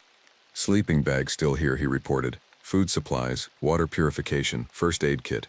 She left in a hurry, or she was taken. Taken how? I asked. There's no drag marks, no signs of struggle. Eugene was examining the ground near the tree line. Look at this. We gathered around. There, pressed deep into the soft earth, was a boot print, human size that matched what Jennifer would wear. But next to it, something else. Long impressions like someone had dropped to all fours. And then the tracks changed, became those elongated prints we'd seen before, heading deeper into the forest. She's transforming, Henry said quietly. Timeline suggests she's been out here 36 hours. That's longer than any of the others survived before changing. Maybe her military training is helping her resist, Doug offered. Or maybe it's just prolonging the inevitable. Henry stood, decision made. We follow the trail, stay tight, watch each other's backs. She might still be conscious enough to respond to us. The tracks led us down into a ravine where the pines grew so thick that almost no light reached the forest floor. The smell hit us before we found her, that same wet fur and chemical scent, but mixed with something else now. Blood, fear, sweat, human desperation. Jennifer Morrow was crouched at the base of a massive hemlock tree, and for a moment I thought we'd arrived in time. She was still mostly human, her face recognizable, her body proportioned normally, but when she looked up at us, I saw the change in her eyes. The pupils were too dilated, the whites yellowed and bloodshot. Her hands, clutching at the tree bark, had fingernails that were growing into claws. Stay back, she managed, her voice raw. I can feel it, in my blood, my bones, it's changing me. Henry lowered his weapon slightly. Jennifer, I'm Henry Aldrich, Department of Interior Special Operations. We're here to help you. She laughed, a sound edged with hysteria. Help? Is there a cure for whatever this is? Because I've felt it for the last 2 days, eating me from the inside. The hunger. God, the hunger. I've eaten everything in my pack and I'm still starving. And the thoughts. She clutched her head. They're not mine. They're older, angry. They want. She convulsed, a full body spasm that left her gasping. When she looked up again, her face had changed. The jaw was extending, the teeth sharpening. The transformation was accelerating. Kill me, she whispered. While I'm still me enough to ask, please don't let me become one of those things. Don't let me hurt anyone. Jennifer, listen to me, Henry said, stepping closer despite the danger. We can evacuate you, get you to a facility where they can study this. Maybe find a way to reverse. You can't reverse this. She was sobbing now, fully human tears running down a face that was becoming less human by the second. I can feel the others out there calling to me. They want me to join them, to hunt with them, and part of me, God help me, part of me wants to. The hunger is so strong. Another spasm, her spine arched, bones popping audibly. She screamed, a sound that started human and ended as something else. I'm sorry, Henry said, and I heard the weight of responsibility in those 2 words. How many times had he been in this position? How many others had he watched transform? Jennifer looked at each of us in turn, her gaze lingering on me last. Tell my family I fought it. Tell them I didn't want this. Then she turned and ran. Not away from us, but deeper into the forest, into the territory of the things that called to her. Henry raised his rifle, tracked her movement but didn't fire. None of us did. We watched as she disappeared into the darkness, leaving us standing in that cold ravine, bearing witness to the moment a Marine Corps combat veteran became something else entirely. Should we pursue? Doug asked. Henry shook his head slowly. No, she made her choice, and we. He turned away, shoulders sagging. We document what happened and report to command. There's nothing else we can do. But as we began the long walk back to base camp, I couldn't shake the feeling that Jennifer Morrow's transformation was just the beginning. That whatever we'd stumbled into here in the Ottawa forest was bigger than a handful of missing hikers. That we'd found the edge of something ancient and hungry, and now it knew we were here. Command shut down the operation 72 hours later. Just like that, we were ordered to pack up base camp and redeploy to a monitoring facility in Marquette, a small city on Lake Superior's southern shore. The official report would classify Jennifer Morrow as missing, presumed deceased due to environmental exposure. The creatures we'd encountered wouldn't be mentioned. The recording equipment would be sealed. The whole operation would disappear into the bureaucratic void that swallows inconvenient truths. But before we left, Henry took us to a place he'd only mentioned once during training, the archive. It was housed in a concrete bunker built into a hillside 30 miles from our operational zone, camouflaged to look like an abandoned mine entrance. Inside, temperature-controlled rooms held decades of files, photographs, and physical evidence from similar operations across the country. This isn't just about the Ottawa forest, Henry explained as we walked past filing cabinets labeled with location codes. Oregon, Pennsylvania, Wisconsin, North Carolina. Every state with significant federal wilderness has at least one area like this. Places where the missing don't stay missing, where they become something else. He pulled out a folder marked Gifford-Pinchot National Forest, WA, 1987. Inside were photographs that could have been from our own operation, massive bipedal tracks, stripped tree bark, thermal images of impossibly tall figures moving through the forest, and witness statements, dozens of them, all describing similar encounters. The pattern goes back centuries, Henry continued. Indigenous peoples across North America have different names for it: Wendigo, Skinwalker, Kushtaka, Devil Dogs. European settlers reported similar phenomena but called it different things: werewolves, wood spirits, the wild man. But it's all the same, something in these forests that changes people. Why doesn't anyone know about this? Nora asked. Some do. Local communities near affected areas, indigenous tribes, they know. They just don't talk about it because who would believe them? And the government? Henry's expression was bitter. We document it, we study it, we create protocols for managing it. But we don't publicize it because mass panic would be worse than the handful of disappearances each year. Handful. Eugene's voice was sharp. You told us 600,000 people go missing annually, and 99% are found within hours. Of the remainder, maybe a few hundred disappear in wilderness areas under truly unexplained circumstances. Of those, we estimate 20 to 30 undergo full transformation. Henry closed the folder. It's a tiny percentage, statistically insignificant, unless you're one of the ones who vanishes. I thought about Jennifer Morrow, about the thing that had spoken to me, that had once been a person with a name and a life and people who loved them. 20 to 30 transformations per year didn't seem insignificant at all. So what happens now? Doug asked. We just leave them out there? We monitor, Henry said. The creatures are territorial. As long as they stay in remote areas, away from population centers. Command's policy is non-intervention. We've tried containment operations before. They failed. The things are too intelligent, too fast, and they know the forest better than we ever could. And there's another factor. He pulled out a different folder, this one much thinner. Inside was a single photograph of a young girl, maybe 12 years old, standing next to a park ranger. Michigan, 1972. Search party found her wandering in the Ottawa forest after being missing for 6 weeks. No memory of what happened, but she was alive and mostly healthy. Medical examination showed signs of what the doctors called unexplained physiological changes, elevated metabolism, heightened sensory perception, minor skeletal abnormalities. She lived a normal life, died of cancer in 2019, but she had 3 children, and they all showed similar minor abnormalities. You're saying it's hereditary? Nora's voice was flat with shock. We're saying we don't understand the mechanism. Maybe it's genetic, maybe it's environmental, maybe it's something else entirely. But every few years, someone who transforms survives long enough to be found before the change is complete. They reintegrate into society, they have families, and we watch them, generation after generation, looking for patterns. The implications were staggering. How many people out there carried some dormant version of whatever caused the transformation? How many might be vulnerable if they wandered into the wrong part of the forest? Henry put the folders away. This is why the Pines Protocol exists, why we recruit people like you, people with nothing to lose, people who can keep secrets. You've seen what's out there now, you can never unlearn it. So you have a choice: stay with the program, help us monitor and manage these zones, or take a generous separation package and sign your life away to non-disclosure agreements. We stood in that cold bunker, surrounded by decades of evidence that the world was stranger and darker than most people could imagine. I thought about Detroit, about my eviction notice, about the life I'd been barely surviving before this job. I thought about Jennifer Morrow's last words: "Tell them I fought it." "I'm staying," I said. One by one the others agreed. Eugene, Doug, Nora. We were all in, because someone had to do this work. Someone had to bear witness.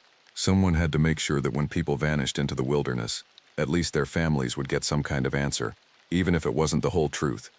6 months later, I'm writing this from a monitoring station in North Carolina's Pisgah National Forest. We've been tracking unusual activity along the Appalachian Trail. 3 missing hikers in the last 2 months, all solo trekkers, all experienced. The pattern is familiar now. Henry was reassigned to Oregon last month. Doug and Nora are in Wisconsin, investigating reports of something near the Chequamegon-Nicolet Forest. Eugene is with me, currently on patrol in the mountain zone where the last hiker disappeared. We haven't seen the creatures again, not like that first night in Michigan, but we find their signs everywhere: stripped trees, strange tracks, game trails that lead nowhere, and sometimes, late at night when the wind is right, we hear them calling to each other across the dark forests, sounds that are almost human, almost language, almost a warning. I still live paycheck to paycheck, though the paychecks are bigger now. I'm still alone, still running from a life that never quite worked out, but I've found something like purpose in this strange, dark work. I know things now that most people never will. I've seen the places where civilization's comfortable lives break down, where the wilderness is more than just trees and animals, where people can become monsters and monsters were once people. The forest has rules we didn't make. I've learned some of them. I'm still learning others. And I know with absolute certainty that I'll never learn them all, because the wilderness keeps its deepest secrets, and some mysteries aren't meant to be solved, only survived. My radio crackles, Eugene's voice calm and professional. "Warren, I've got something. Fresh tracks, heading toward the shelter at mile marker 47. Looks like we've got another potential contact." I grab my gear, check my equipment, and head out into the cold North Carolina night, because this is the job now. This is my life. Searching for the missing before they become something else, before they join the others in the hungry pines. And knowing that sometimes, despite everything we do, we're already too late. My name is Matthew, and I've been a park ranger in the Nicolet National Forest in northern Wisconsin for 6 years. What I'm about to tell you happened over the course of 3 weeks last October, and I'm writing this down because I need someone to know what's out there. If something happens to me, if I disappear like the others, at least there will be a record. It started on a Tuesday night during my patrol of the Anvil Lake Trail area. The temperature had dropped to 38 degrees and a heavy fog had rolled in around sunset, the kind that makes your flashlight beam look solid enough to touch. I was doing a routine check of the campsites near the northern boundary, making sure everyone had proper bear containers and that fires were properly extinguished. The last campsite I checked was occupied by a family from Illinois, a couple with 2 kids, maybe 8 and 10 years old. They seemed nervous when I approached, which wasn't unusual. People get spooked in the woods at night, but the father pulled me aside while his wife was getting the kids into their tent. "There's something wrong with the dog we saw earlier," he said, keeping his voice low. "It was walking on 2 legs. I've heard a lot of strange things from campers over the years. The woods play tricks on people, especially city folks who aren't used to the sounds and shadows. I told him it was probably a bear. Black bears can stand upright, and in the fog the size difference can be hard to judge. It wasn't a bear, he insisted. It had a dog's head, a German shepherd or something like that, but the body was wrong. Too tall, maybe 7 feet, and it was watching us from behind that big pine over there for at least 10 minutes before it walked away into the trees, on 2 legs, like a man. I checked the area he indicated with my flashlight. There were tracks in the soft earth, canine prints, definitely, but they were massive, bigger than any wolf print I'd ever seen, and wolves had been extinct in this part of Wisconsin since the 1950s, though they'd been making a comeback in recent years. But these prints were different. The stride length was wrong, too far apart. Whatever made these tracks had a gait more like a human than a wolf. I took photos of the prints with my phone and told the family I'd patrol the area throughout the night. I didn't tell them that my heart was pounding, or that every instinct I had was screaming at me to get back to my truck.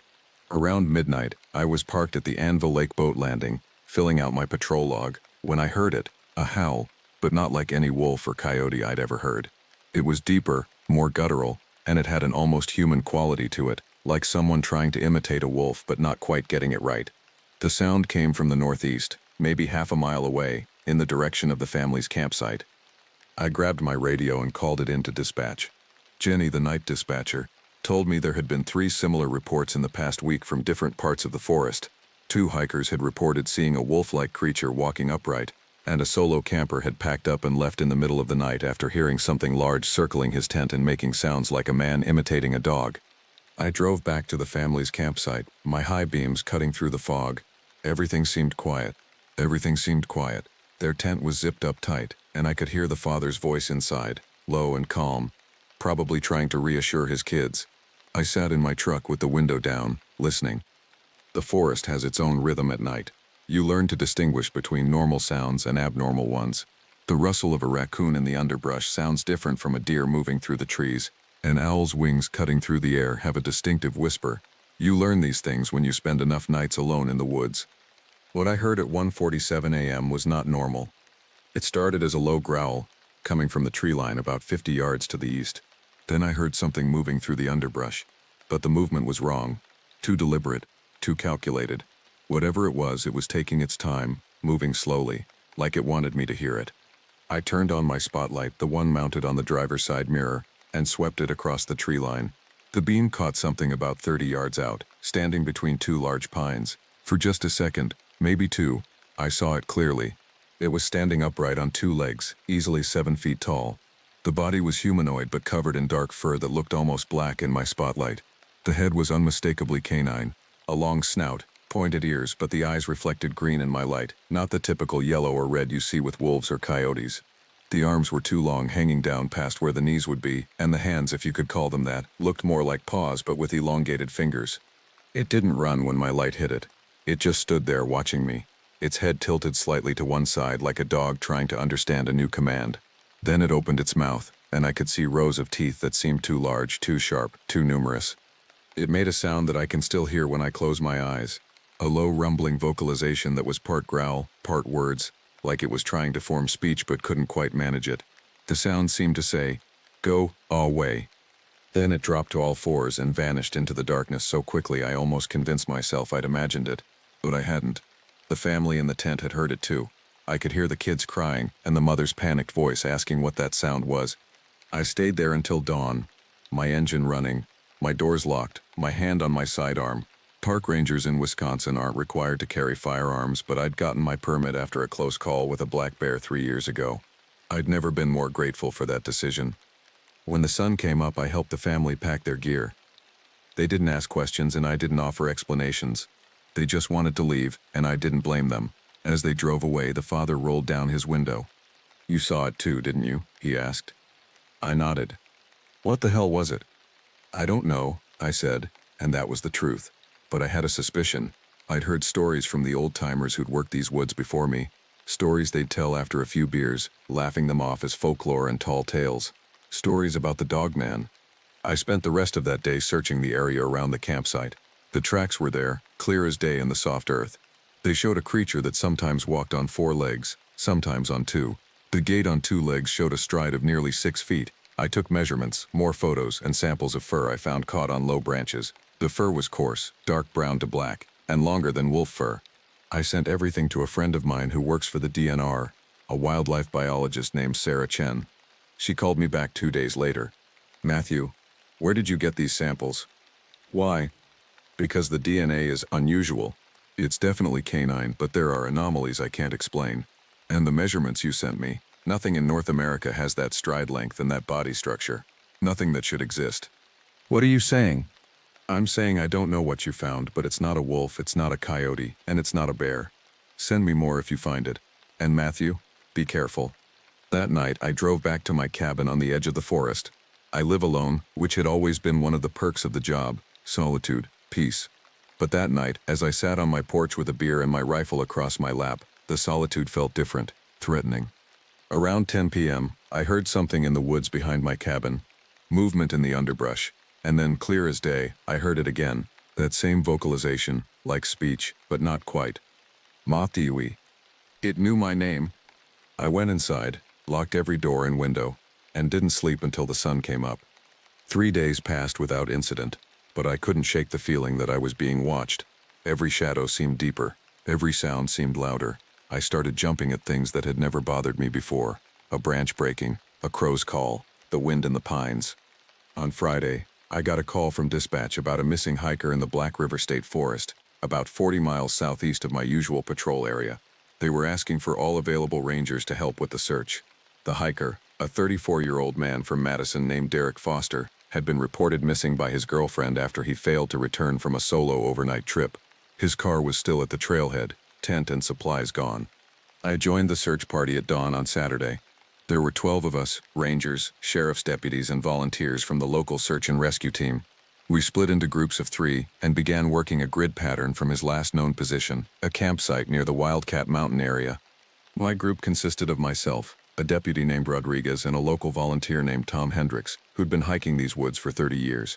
We took the northeastern quadrant, moving through dense pine forest and rocky terrain. Around noon, we found his campsite. The tent was still standing, but the door was ripped open, not unzipped, but torn. The fabric shredded like something with claws had simply ripped its way inside. His sleeping bag was gone, so was his backpack, but his boots were still there, placed neatly outside the tent. "Who takes off their boots and then leaves?" Rodriguez asked. "Someone who's running," Tom said quietly. He was staring at something beyond the tent. "Or someone who's being chased." The tracks around the campsite told a story, and it wasn't good. Human footprints, barefoot, running northeast into increasingly rough terrain. And following those prints, something else. Large prints, too large to be human, but shaped almost like human feet, except these had claw marks at the tips of each toe. We followed the trail for 2 hours, climbing steadily upward into the rocky hills that gave the area its name. The human prints showed signs of panic, erratic direction changes, stumbling, falling. There was blood on some of the rocks, not much, just spots and smears. At 2:30 p.m. we found the first piece of his sleeping bag. It was hung on a branch about 8 feet off the ground, the fabric torn and stained with dirt and blood. 100 yards further we found his backpack, or what was left of it. Something had ripped it apart, the contents scattered across a small clearing. Food wrappers, a water bottle, a paperback book with pages torn out and scattered. He was trying to make himself lighter, Tom said, throwing things away so he could run faster. The tracks continued upward, toward a rocky outcrop that overlooked a steep ravine. We moved carefully, calling Derek's name, though by that point, none of us expected to find him alive. I was in the lead when I reached the outcrop. The view was spectacular, miles of unbroken forest stretching in every direction. But I wasn't looking at the view. I was looking at what was standing on a boulder about 60 feet away, on the far side of the ravine. It was massive, at least 8 feet tall, covered in dark brown fur that looked almost reddish in the afternoon sun. The body was humanoid but impossibly broad across the shoulders and chest. The arms were thick as tree trunks, hanging down almost to the knees. The face was flat, more human than ape, but with a heavy brow and a wide flat nose. A Bigfoot, a Sasquatch, whatever you want to call it. I was looking at one, and it was looking back at me. We stood there frozen for what felt like an eternity, but was probably only 10 or 15 seconds. The creature didn't seem aggressive. It just watched us with an intelligence that was unmistakable. Then it turned and walked away, not running, just walking with long casual strides that covered ground impossibly fast. Within seconds it had disappeared into the tree line. "Did you see that?" Rodriguez whispered. "Yeah," I said. "What do we do?" "We keep looking for Derek." We found him 20 minutes later, at the bottom of the ravine. He'd fallen or jumped from the outcrop, landing on the rocks below. The fall had killed him. His body was broken, twisted at angles that made me look away, but what made it worse was his face. His eyes were still open, and the expression on his face wasn't pain, it was terror. Absolute, primal terror. The coroner's report would later say he'd died from massive trauma consistent with a fall from height. But it didn't mention the claw marks on his shoulders and back, the deep gouges that looked like something had grabbed him and held him. The report didn't mention those because I didn't include them in my statement. How could I? Who would believe me? We carried his body out as the sun was setting. Back at the command post, I overheard 2 of the other rangers talking about what they'd found in their search area. Massive footprints, trees with bark stripped off at heights of 8 or 9 feet, and a smell they couldn't describe, something musky and foul that had hung in the air near one particular ridge. That night, I drove back to my cabin and pulled out every book I had on North American cryptids.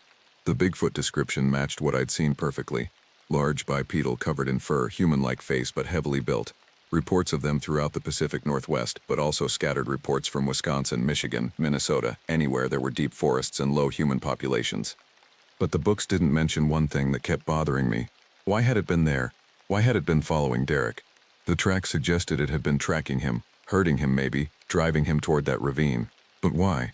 Bigfoot was supposed to be shy, avoiding humans. That's what all the researchers said. Unless something had changed. Unless something was making them more aggressive. I was still reading when I heard something outside my cabin around midnight. Heavy footsteps on my gravel driveway. Slow, deliberate, moving around the perimeter of my cabin. I grabbed my rifle and turned off all the lights, watching through the window. In the moonlight, I could see something moving. A massive shape, 8 feet tall, covered in dark fur. It walked upright, its arms swinging slightly as it moved. It stopped at my woodpile, about 20 feet from my back door, and just stood there, facing the cabin. I could feel it looking at me, even though I couldn't see its eyes. After about 5 minutes, it reached down and picked up one of the logs from my woodpile. A log that probably weighed 40 pounds. It held it in one hand like it weighed nothing, then tossed it aside like it was a stick. Then it turned and walked away, disappearing into the forest. The message was clear. I see you. I know where you live. I'm stronger than you can imagine. I didn't sleep that night. I requested 3 days off after Derek Foster's death. My supervisor, Gary Brennan, approved it without question. He could see I was shaken and he'd heard enough of the search team's reports to know something unusual was happening in the forest. I used those 3 days to do research. Real research. I drove to the main branch of the University of Wisconsin's library in Madison and spent hours going through archives of old newspaper reports, indigenous folklore collections, and historical accounts of the region. The Native American tribes who originally inhabited northern Wisconsin, the Ojibwe, the Menominee, the Potawatomi, they all had stories about creatures in the forest. Some of them I recognized: thunderbirds, underwater panthers, shapeshifters. But one story kept appearing in different variations across different tribes, and it made my blood run cold. The Wendigo. The descriptions varied, but the core of the story was always the same. A creature that was once human but became something else through cannibalism or possession by a malevolent spirit. The Wendigo was described as impossibly tall and thin, with skin stretched tight over bones, antlers like a deer or elk, and an insatiable hunger for human flesh. But the most terrifying part wasn't its appearance, it was its nature. The Wendigo was always hungry, always hunting, and it could mimic human voices to lure prey. The Ojibwe called it Wendigo. The accounts I found described it as a creature associated with winter, famine, and the darkest aspects of human nature. According to the stories, a person could become a Wendigo either through being possessed during times of extreme hunger or by committing the ultimate taboo, eating human flesh to survive.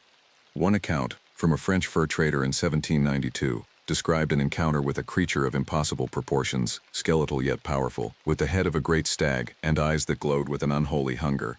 It spoke with the voice of my lost companion, calling to me from the darkness, but when I approached, I saw it was not Pierre at all, but some demon wearing his voice like a coat. I found 14 separate historical accounts of Wendigo encounters in northern Wisconsin and Michigan's Upper Peninsula between 1780 and 1910. Then nothing. The stories just stopped. It was like the creature had disappeared, or people had stopped talking about it. Until 3 weeks ago, I found a police report from the little town of Tripoli, about 30 miles west of the Nicolet National Forest. A local man, 56 years old, had called 911 claiming that his neighbor was no longer human. The responding officers found the caller barricaded in his home, armed with a hunting rifle. He told them his neighbor, Edward Marsh, had gone missing during a hunting trip 2 weeks earlier. When Marsh returned, he wasn't the same. "He's lost at least 40 pounds, the caller had said.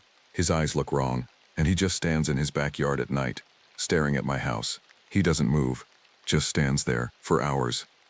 Last night I heard him calling my name, but his lips weren't moving. The voice was coming from somewhere else." The police did a welfare check on Edward Marsh. They found him in his backyard, exactly as the neighbor had described. When they approached him, he ran into the woods behind his property. They never found him. That was 18 days ago. I showed the report to Gary when I got back to work. He read it, then looked at me with an expression I couldn't quite read. "You think this is connected to what you saw?" "I think something's wrong in these woods," I said. 3 different types of creatures all becoming more active at the same time. That's not a coincidence. "What are you suggesting?" "I don't know, but I think we need to close some of the more remote trails until we figure out what's going on." Gary shook his head. "You know I can't do that without evidence. Real evidence, not stories and footprints. The tourism board would have my head." People are dying, Gary. One person, one hiker who fell from a cliff. That's tragic, but it's not exactly unprecedented in these woods. I wanted to argue, but I knew he was right. I had no real proof, just stories, tracks, and my own experiences that sounded insane when I tried to put them into words. That night I was on patrol in the Cisco Lake area, one of the most remote sections of the forest, when I got a call from a woman camping alone at the Aliquash Lake campground.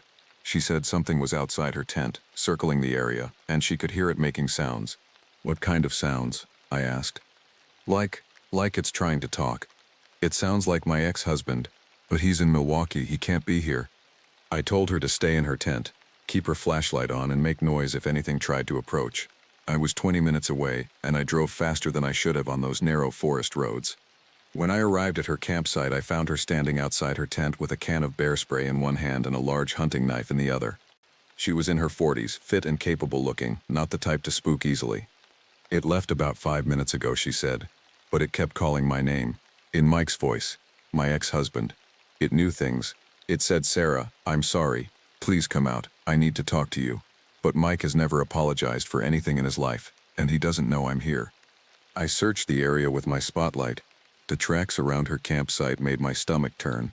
They were large, maybe 18 inches long, but narrow, almost human-shaped, but the toes were too long and tipped with what looked like claw marks. The stride showed something walking upright, something tall based on the spacing, maybe 8 or 9 feet. "Pack your gear," I told her. "You're leaving tonight." "What was it?" she asked as she started taking down her tent. I thought about the Wendigo stories I'd read, about creatures that mimicked voices, about insatiable hunger, about things that had once been human. "Something that doesn't belong here," I said. I escorted her back to the main road, following her car until she was well clear of the forest. Then I sat in my truck at the campground entrance, watching the darkness, waiting. Around 2 a.m., I heard it. Footsteps on the gravel road, slow and deliberate, coming from the direction of the campsite. I turned on my spotlight and saw it standing about 50 yards away. It was impossibly tall, maybe 9 feet, and skeletal thin. The body looked emaciated, with skin stretched tight over prominent ribs and joints that bent at wrong angles. The head was the worst part, elongated, almost deer-like, with massive antlers that spread at least 4 feet across. But the face was human, or had been once. Hollow cheeks, lipless mouth full of yellow teeth, and eyes that reflected red in my light. It took a step toward my truck, and I could see that its limbs were too long, the proportions all wrong. The fingers on its hands, if you could call them hands, extended into claws that looked more like talons. "Matthew," it said, and the voice came from somewhere inside it, echoing and hollow. "Matthew, help me. I'm lost. Please help me." But it wasn't asking for help, it was testing me, seeing if I would respond to the lure. I'd put my truck in reverse and backed away slowly, keeping my light on it. It took another step forward, then another, moving with a jerky, unnatural gait that made it seem like it was gliding rather than walking. "Matthew, please. I'm so hungry, so hungry." I kept backing up until I was back on the main road, then I turned around and drove away, checking my mirrors constantly to make sure it wasn't following. But I knew, somehow, that it didn't need to follow me. It knew where I lived, just like the others did. I called Sarah Chen, my DNR biologist friend, at 3 a.m. She was not happy to hear from me at that hour, but she listened as I told her everything. The dogmen, the Bigfoot, the Wendigo, all of it. There was a long silence when I finished. "Matthew, what you're describing, it doesn't make sense from a biological standpoint. 3 different cryptids all active in the same region at the same time. That's not how cryptozoology works, even if we accept that these creatures exist. I know it doesn't make sense, but it's happening. Unless..." She paused. "What if it's not 3 different species? What if it's one?" "What do you mean?" "Shapeshifters aren't just folklore. Some animals can alter their appearance based on environmental factors. Some fungi can manipulate host behavior. What if we're looking at something we don't understand, something that can present in different forms?" "You're saying it's the same creature?" "I'm saying I don't know, but the alternative is that there's been some kind of awakening, like something has disturbed multiple species simultaneously. Has there been any unusual activity in the forest? Construction? Mining exploration?" I thought about it. There was that archaeological dig up near the tribal lands last month. University team excavating an old Ojibwe burial ground. That could be it. Many indigenous cultures have prohibitions against disturbing sacred sites for good reasons. Not supernatural ones necessarily, but ecological ones. Burial grounds were often placed in specific locations for specific reasons. You think they woke something up? I think you need to talk to someone who understands the local tribal traditions. And Matthew, be careful. Whatever's happening, it's escalating. The next morning I drove to the Lac du Flambeau reservation and asked to speak with someone who knew the old stories. I was directed to an elder named Robert Whitecloud who agreed to meet with me at a small cafe on the reservation. He was in his 70s with long gray hair and weathered features that suggested he'd spent most of his life outdoors. When I told him what I'd been seeing, he didn't seem surprised. "The old ones are walking again," he said simply. "We felt it when they opened that grave. My nephew is part of that dig team. He told me they found something unusual. Bones that weren't quite right. Human-shaped but wrong. They sent them off to some lab for analysis." "What were they?" "We have stories about people who went into the forest and came back changed. The Wendigo is the most well-known, but there are others, the Machi-Manitou, the evil spirits. They take different forms depending on what they need to do. Sometimes they walk as wolves, sometimes as men, sometimes as something in between. How do you stop them?" He looked at me with an expression that might have been pity. "You don't. You survive them. You respect them. You stay out of their territories. Our people learned that a long time ago. That's why we have rules about where you can hunt, where you can camp, where you should never go." "People are dying." "Yes, because they don't follow the rules anymore. Because they think the forest belongs to them." He leaned forward. "The forest doesn't belong to anyone. We just live in it, if it allows us to." "So what am I supposed to do? Just let people keep dying?" "You're supposed to understand that some things are beyond your control. The creatures you've seen, they're not attacking randomly. They're defending. That burial ground your university friends disturbed, that was a prison. A place where we trapped something a long time ago. Something that had been feeding on our people. We buried it with sacred objects, with prayers, with warnings. And now someone has broken those seals." "What was buried there?" "A Wendigo. A powerful one. A shaman who had turned, who had led others to turn with him. We killed them all and buried them together, hoping that would end it. But the Wendigo spirit doesn't die easily. It spreads, it infects, and now it's free again." I felt cold despite the warm coffee in my hands. "How do we stop it?" "There has to be a way." "Fire," he said. "Complete destruction of the body. But first you have to find it, and it won't want to be found. It'll send its servants after you. The ones you've seen, the Dogman, the Bigfoot, those are echoes of the Wendigo, extensions of its will. They're hunting for it, bringing it prey, keeping it fed while it regains its strength." "Where would it be?" "In the place it knows best, the place where it died. Somewhere near that burial ground." I left the reservation with more questions than answers, but at least I had a direction. I called Gary and told him I needed to take some personal time. He tried to argue, but I could hear the concern in his voice. He knew something was wrong, even if he couldn't admit it officially. That afternoon, I drove to the university and tracked down the lead archaeologist on the burial ground excavation, a professor named Dr. Elizabeth Hammond. She was reluctant to talk to me at first, but when I showed her my badge and explained that there had been incidents near the excavation site, she became more cooperative. "We found something unusual," she admitted. "The burial was much more elaborate than we expected. Multiple individuals all buried together with extensive ritual objects. And the bones," she pulled up photos on her laptop. "Look at these femurs. They're human, definitely, but the proportions are wrong, too long. And these hand bones, the phalanges are elongated, almost claw-like. We sent them to 3 different labs for analysis, and all 3 came back with the same results. Anatomically modern human, but with significant morphological abnormalities." "What kind of abnormalities?" "The kind that suggests severe malnutrition combined with unusual growth patterns.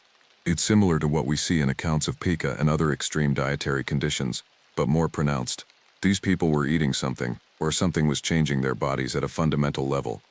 "When did you open the grave?" "About 6 weeks ago." "Why?" That timeline matched the first reported incidents. The Dogman sightings, the unusual Bigfoot activity, Derek Foster's death, all within 6 weeks of the excavation. "Did you remove anything from the site?"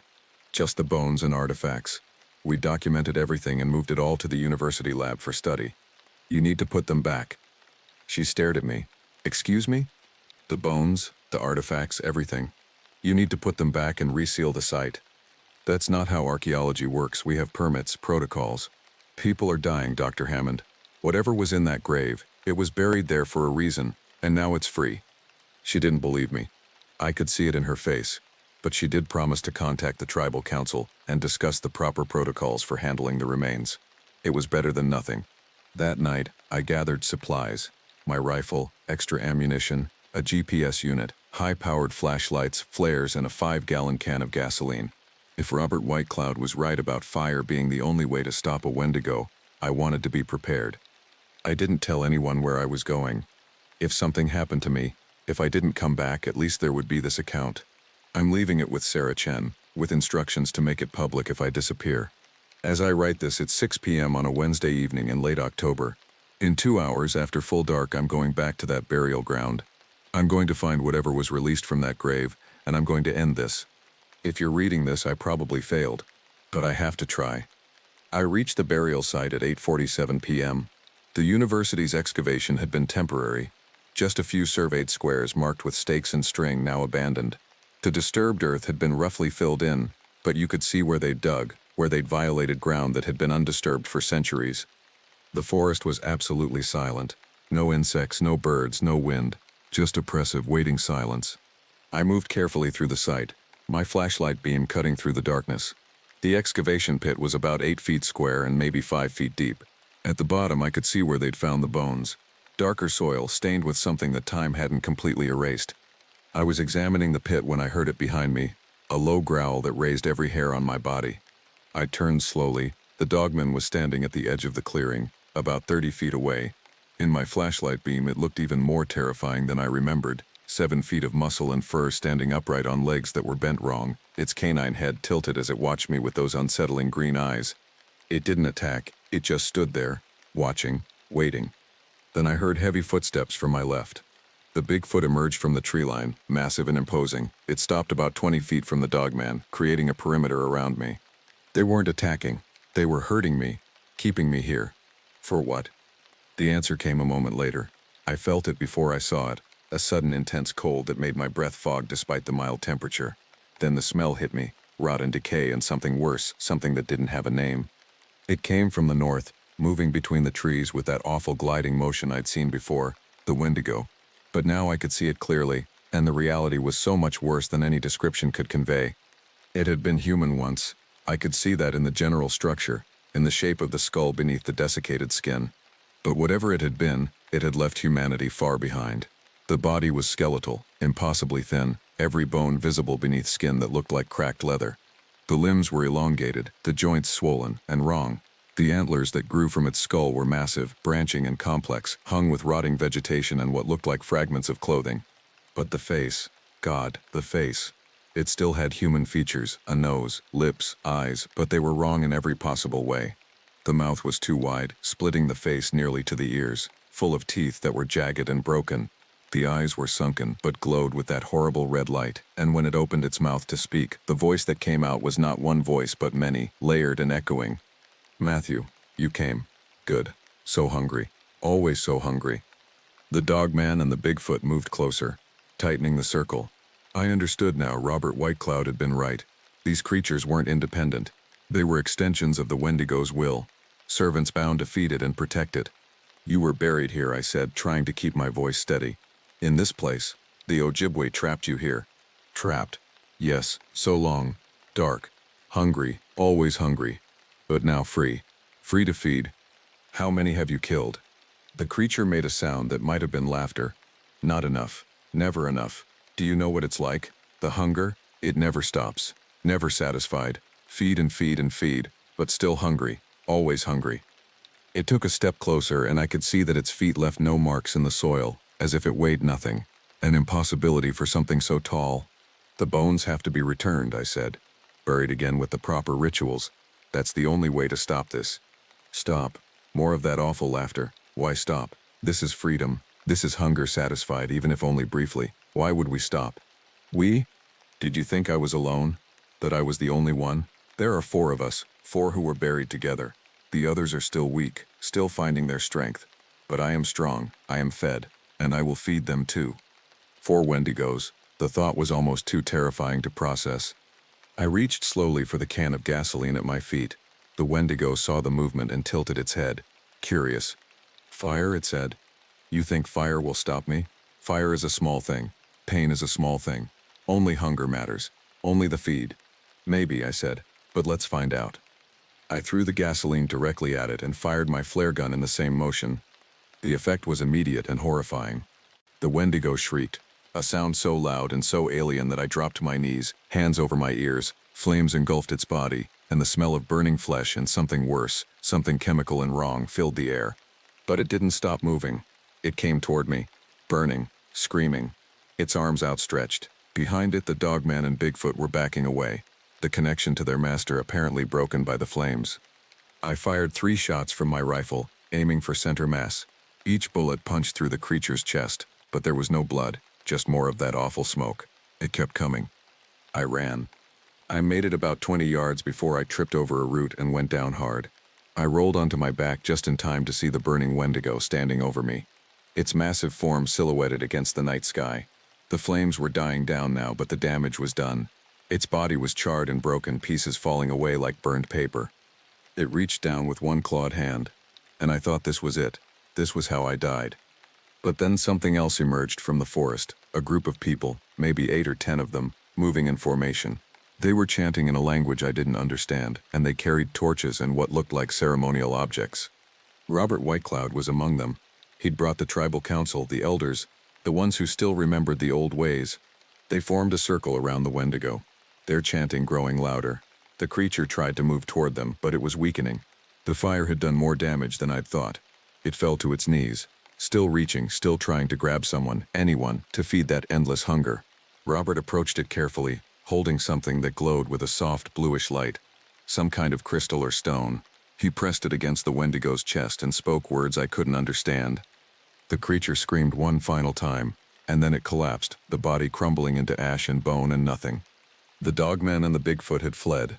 I could hear them crashing through the underbrush, heading deeper into the forest. They would probably disappear back into legend where they belonged. Robert helped me to my feet. The other 3, he said. They're still out there. Still weak, but growing stronger. We need to find them before they reach full power. How? The university still has the bones, we'll need those. And we'll need to perform the proper ceremonies, reseal the grave, trap them again. But it will take time. How much time? I don't know. Days maybe. Weeks. But we will find them, and we will put them back where they belong. That was 3 days ago. Since then, the tribal council has been working with the university to return all the artifacts and bones to the burial site. Dr. Hammond, to her credit, has been cooperating fully after I showed her photos of what happened that night. There have been no new sightings of the Dogman or Bigfoot, no missing persons reports, no strange calls from frightened campers. Whatever those creatures were, they've gone back into hiding, waiting for their masters to return. But the Wendigos are still out there.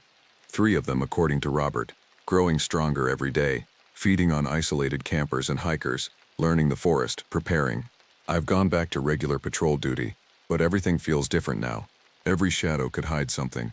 Every sound could be a warning. I carry more ammunition now, and I keep a can of gasoline and a road flare in my truck at all times. Gary still doesn't know the full story. Neither does anyone else at the ranger station. How could I tell them? Who would believe me? But I'm writing this down so that someone will know. So that if something happens to me, when something happens to me, because I know these things aren't done with me, there will be a record, evidence, a warning. The creatures are real. The Dogman, the Bigfoot, the Wendigo, they're all real. They're in these forests, in these woods, waiting, watching, hungry. If you're reading this, if you're planning to visit northern Wisconsin's forests, please be careful. Stay on marked trails. Camp in designated areas. Don't go out alone. And if you hear something in the darkness that sounds like a human voice calling your name, don't answer. Don't investigate. Just pack your gear and leave as quickly as you can. Because some things that live in the forest were never meant to be found. Some things should have stayed buried. And some hungers can never truly be satisfied. I know that now. And I know that this isn't over. The forest is watching. The creatures are waiting. And winter is coming, when the Wendigos are strongest. I'm still out here, still patrolling, still watching, but I'm not sure how much longer I can do this. How much longer before something finds me on one of these dark roads, on one of these lonely trails. If I disappear, you'll know what happened. You'll know what's out there. And maybe, just maybe, you'll believe. Stay safe, stay alert, and whatever you do, don't go into the forest alone. They're always watching, always waiting, always hungry.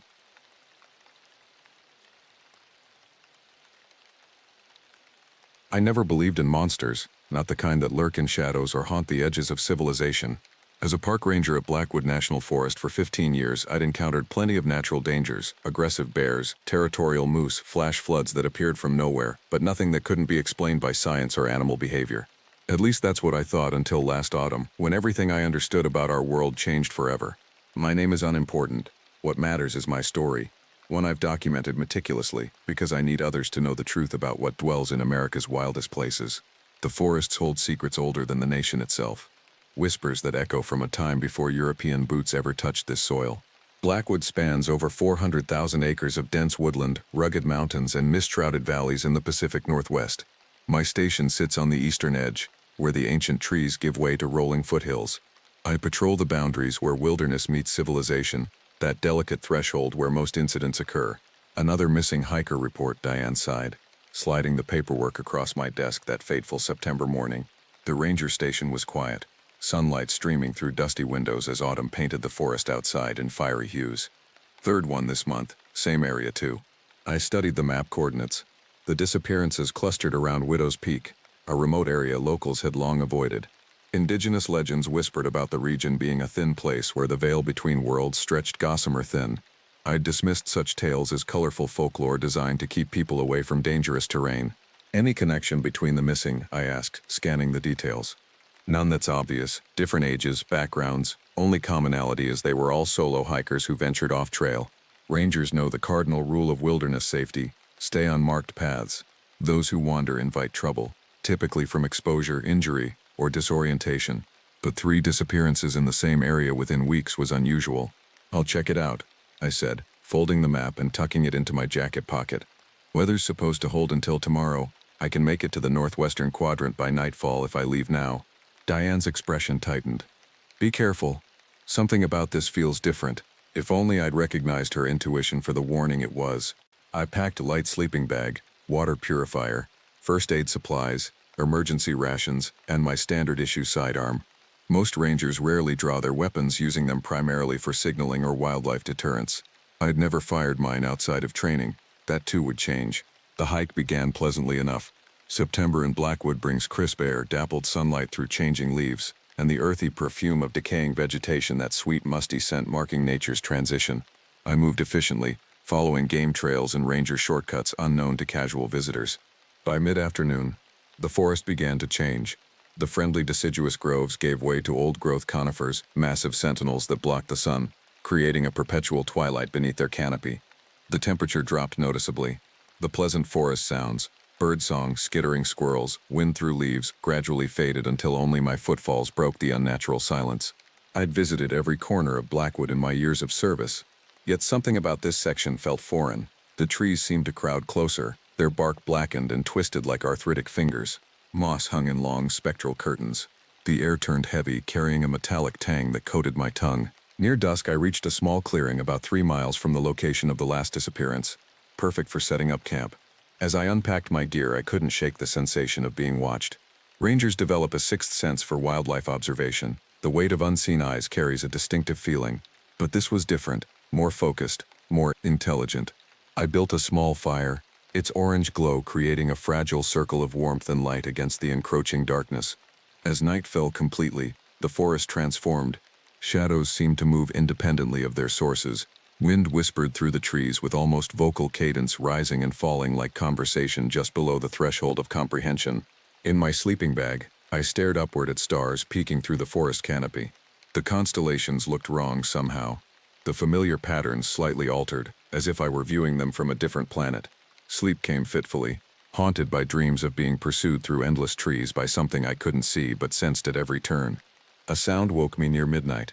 A cracking branch that my subconscious recognized as too deliberate, too heavy for normal forest wildlife. My hand moved instinctively to the flashlight beside me. The fire had burned to embers, casting only the faintest red glow across the clearing's edge. I scanned the darkness, the beam of light catching nothing but trees and undergrowth. Then, just as I prepared to dismiss it as ordinary forest sounds, my light passed over something that didn't belong. A flash of movement at the tree line. Not furtive like an animal, but deliberate. Something watching, assessing, considering. Hello? I called, immediately regretting drawing attention to myself. Park ranger, identify yourself. Only silence answered, yet the forest itself seemed to hold its breath, as if anticipating what would happen next. The light caught it again, movement between two massive pines. A figure unnaturally tall and thin slipped between the trees with impossible grace. It moved like smoke, fluid yet substantial. I caught only a glimpse before it vanished, but it was enough to send ice through my veins. No human moved like that.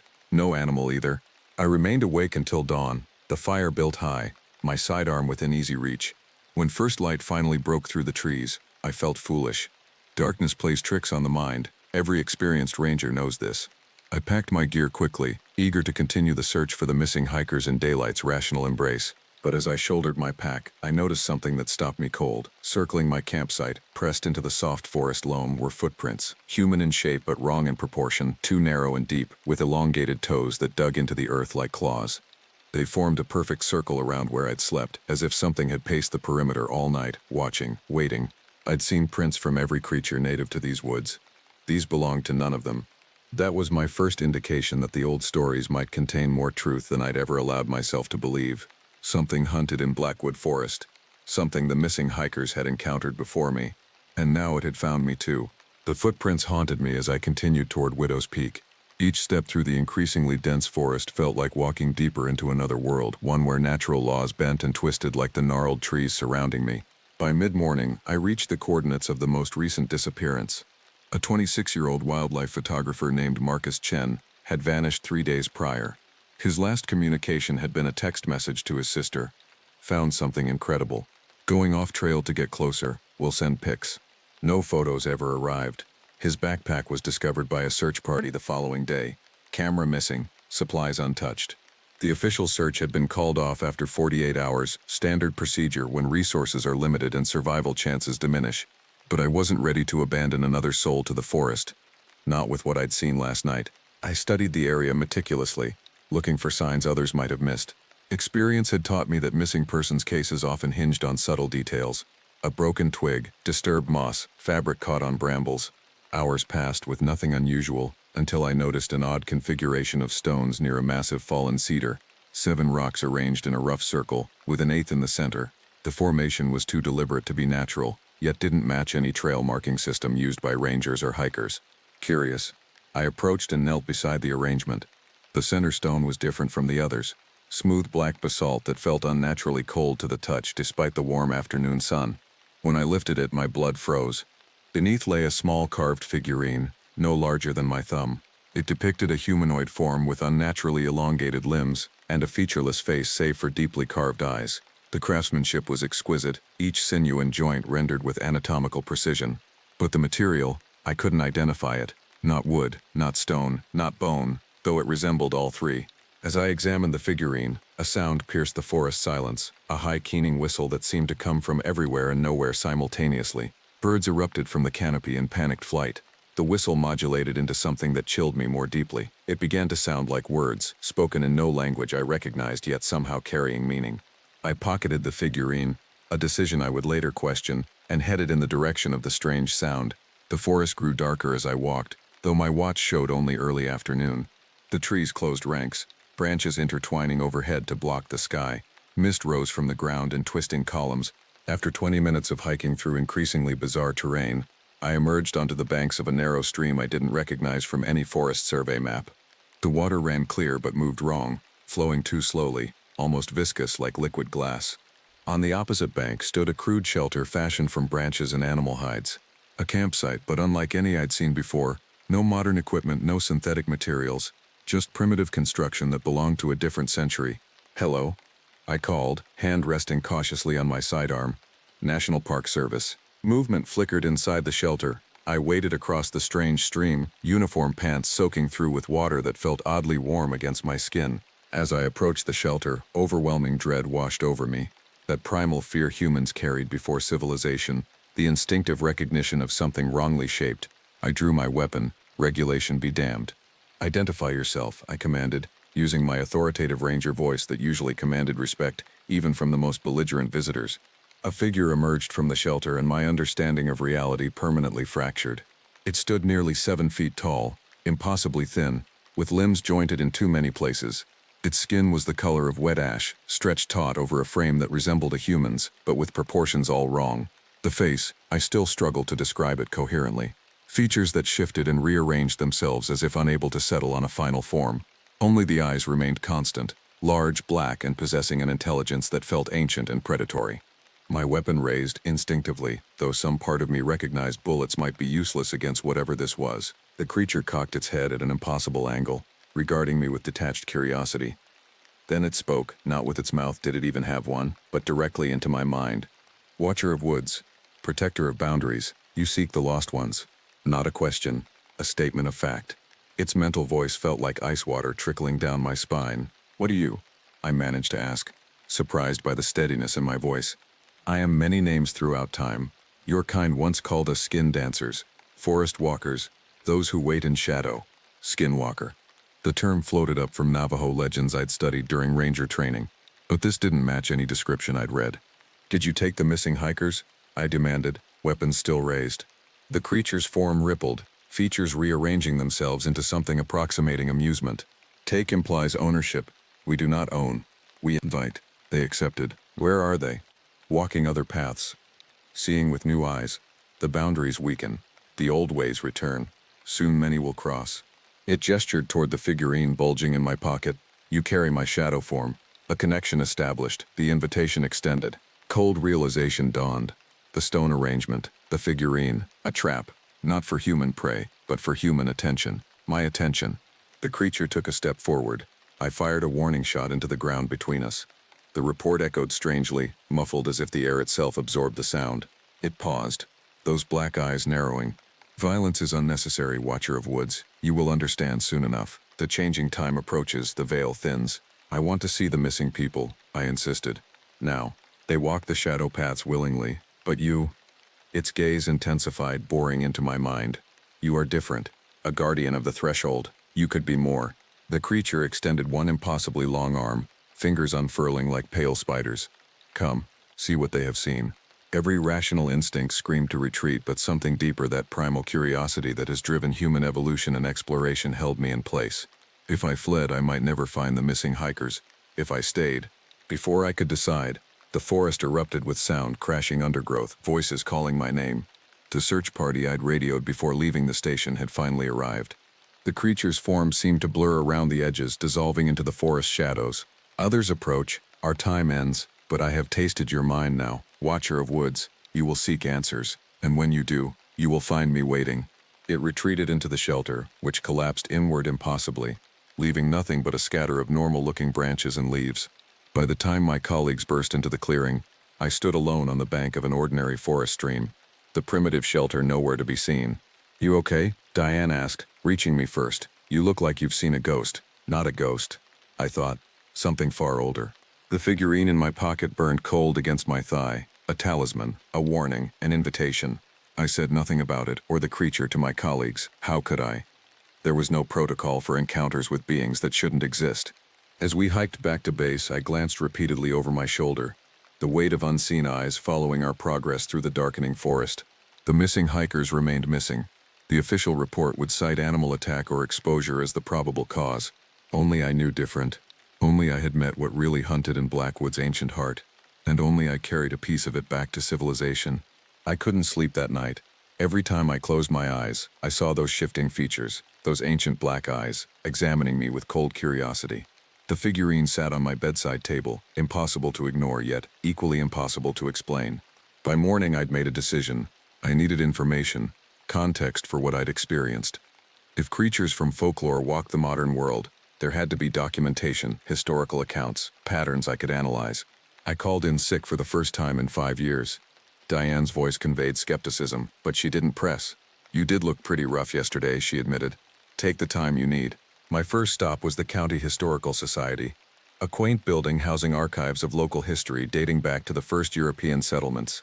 The elderly curator raised an eyebrow at my request for information on local folklore, particularly stories about forest entities.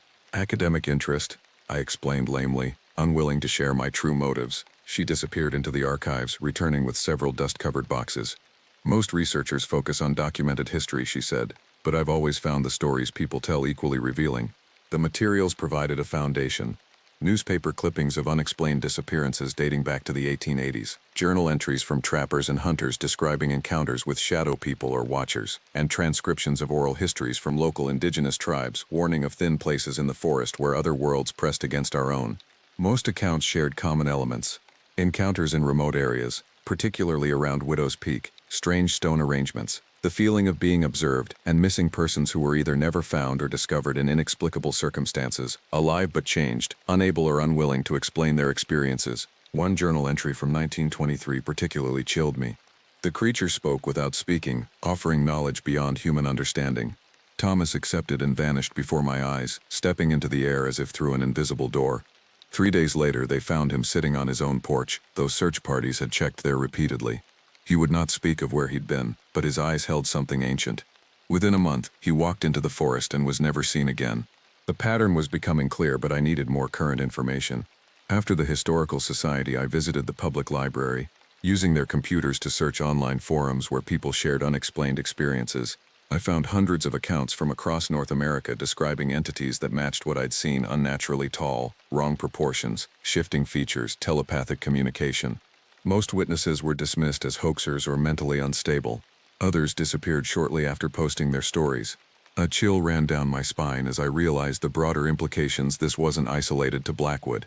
These entities existed throughout the wilderness areas of North America, perhaps beyond. By afternoon, I'd compiled enough research to fill a notebook with relevant information, but academic knowledge felt insufficient. I needed practical insights from someone who understood the phenomenon firsthand. That led me to Eleanor Wright, a local woman in her 80s who, according to Historical Society records, had been the sole survivor of a famous incident in 1956 when 4 hikers vanished near Widow's Peak.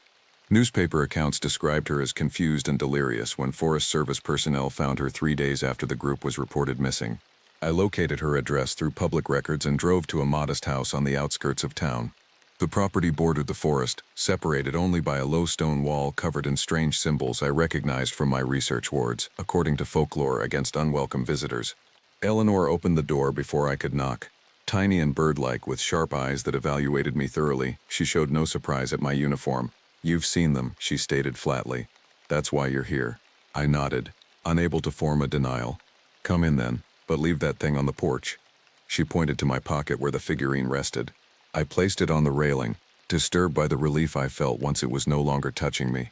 Inside, her home was cluttered with books on folklore, anthropology, and comparative religion.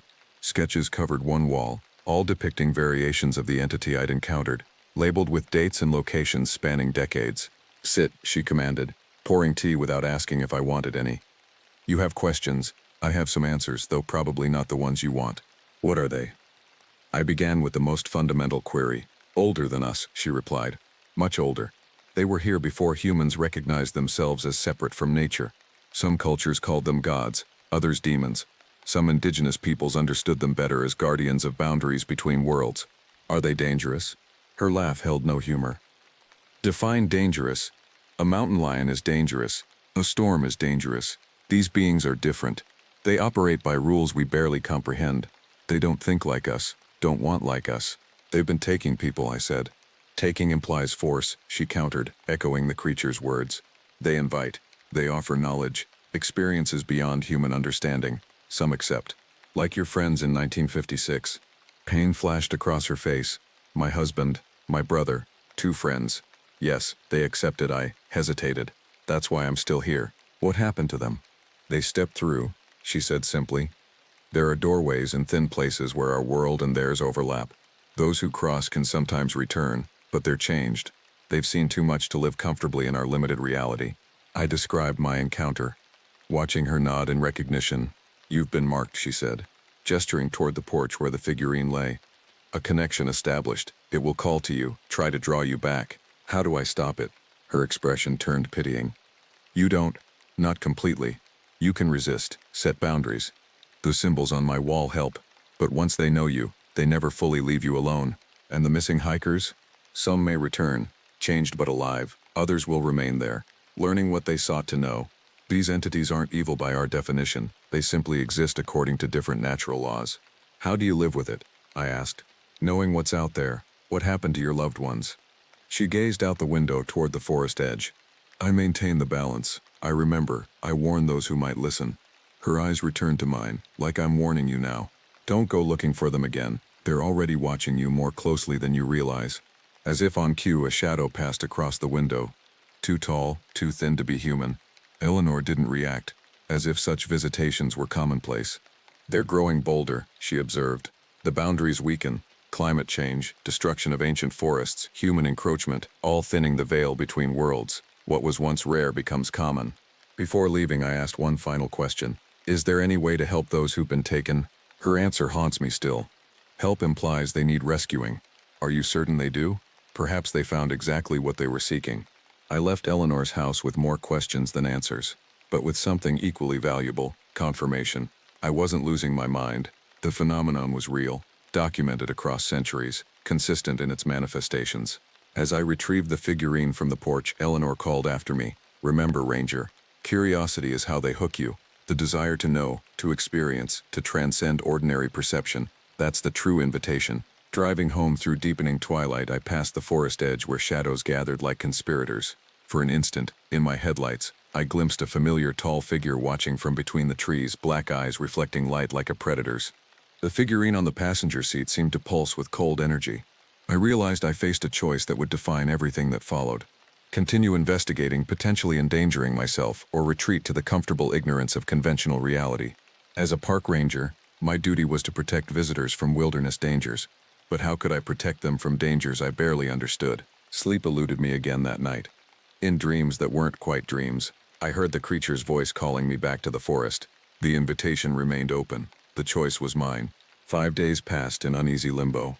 I returned to work, patrolling the safer sections of Blackwood, filing reports and pretending my world hadn't fundamentally changed. The figurine remained hidden in my desk drawer, yet I constantly felt its presence, a cold pulse that grew stronger whenever I considered returning to Widow's Peak. Then came the call that forced my hand. Another disappearance, Diane announced, expression grim. But different this time. My stomach tightened. Different how? It's one of ours. Jake Matheson went out on routine patrol yesterday and never checked in. His last radio transmission came from Widow's Peak. I finished, already knowing the answer. She nodded. Search party's assembling now. I told them to wait for you. You know that area better than anyone. Jake was 24, a promising ranger who joined our team just 18 months earlier. Enthusiastic, meticulous, with a deep respect for the wilderness. Exactly the kind of person we needed in the service. Also exactly the kind of person who would follow strange sounds or unusual phenomena, driven by curiosity and duty. I knew then that avoidance was no longer an option. My knowledge made me responsible. Within an hour, our search team, myself, Diane, and 2 seasonal rangers deployed to Jake's last known coordinates. I brought the figurine, sensing it might prove useful, though I couldn't articulate why.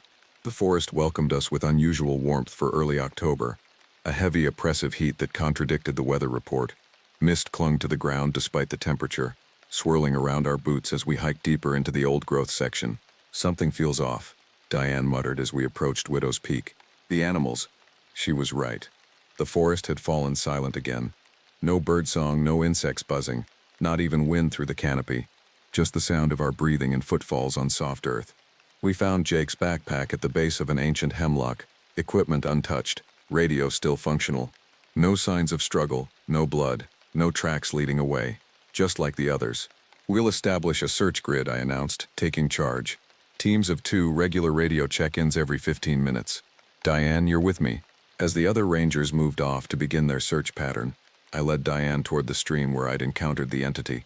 Something told me Jake had been drawn to the same location. You know something, Diane said after several minutes of silent hiking. Not a question. I hesitated, weighing professional credibility against the need for truth. I have a theory, I admitted finally, based on previous observations. Cut the bureaucratic language, she countered. We've worked together 15 years. Something happened when you came out here last time. The relief of unburdening myself was tempered by the certainty she wouldn't believe me. Nevertheless, I told her everything. The entity, Eleanor Wright, the historical pattern of disappearances. To my surprise, Diane didn't dismiss my account. Her expression remained thoughtful, calculating. My grandmother was Blackfoot, she said after I finished. She had stories about thin places, entities that could move between worlds. A pause. I always thought they were just stories. They're not, I said simply. We reached the stream as afternoon light filtered through the canopy, casting dappled shadows across the water. It looked ordinary today, no viscous flow, no unnatural qualities. Yet the atmosphere remained charged, expectant. There, Diane pointed to the opposite bank. Footprints. Regulation issue ranger boots, Jake's size. They led toward a dense thicket of rhododendron and disappeared. As we crossed the stream, the figurine in my pocket grew painfully cold. I removed it, surprised to find it vibrating slightly against my palm. "What is that?" Diane asked, eyeing it warily. "A connection," I replied, remembering Eleanor's words. "And maybe our way to find Jake." The figurine seemed to pull toward the thicket like a compass needle seeking north. Following its guidance, we pushed through the dense vegetation into a clearing that shouldn't have existed. A perfect circle of bare earth surrounded by impossibly tall trees that I didn't recognize from any botanical catalog. In the center stood Jake Matheson, alive but changed. He stood unnaturally still, head tilted at a painful angle, eyes fixed on something invisible in the middle distance. Beside him waited the entity, its form even more disturbing in daylight, features constantly rearranging themselves like smoke given temporary solidity. "Jake," Diane called, stepping forward. He didn't respond, didn't even blink. The entity, however, turned its attention toward us. "The Watcher of Woods returns." Its voice filled my head, "and brings another." The circle widens. "Let him go," I demanded, drawing my sidearm despite knowing its probable uselessness. "He does not wish to leave," the entity replied. "He learns, he sees beyond the veil as many have before." "What are you showing him?" I asked, inching closer. "Realities, possibilities, truths your kind once knew but forgot in your rush to separate from nature." Diane had drawn her weapon too, though her hand shook slightly. "Can you hear it?" she whispered. I nodded. "It communicates telepathically." The entity gestured toward Jake with one elongated limb.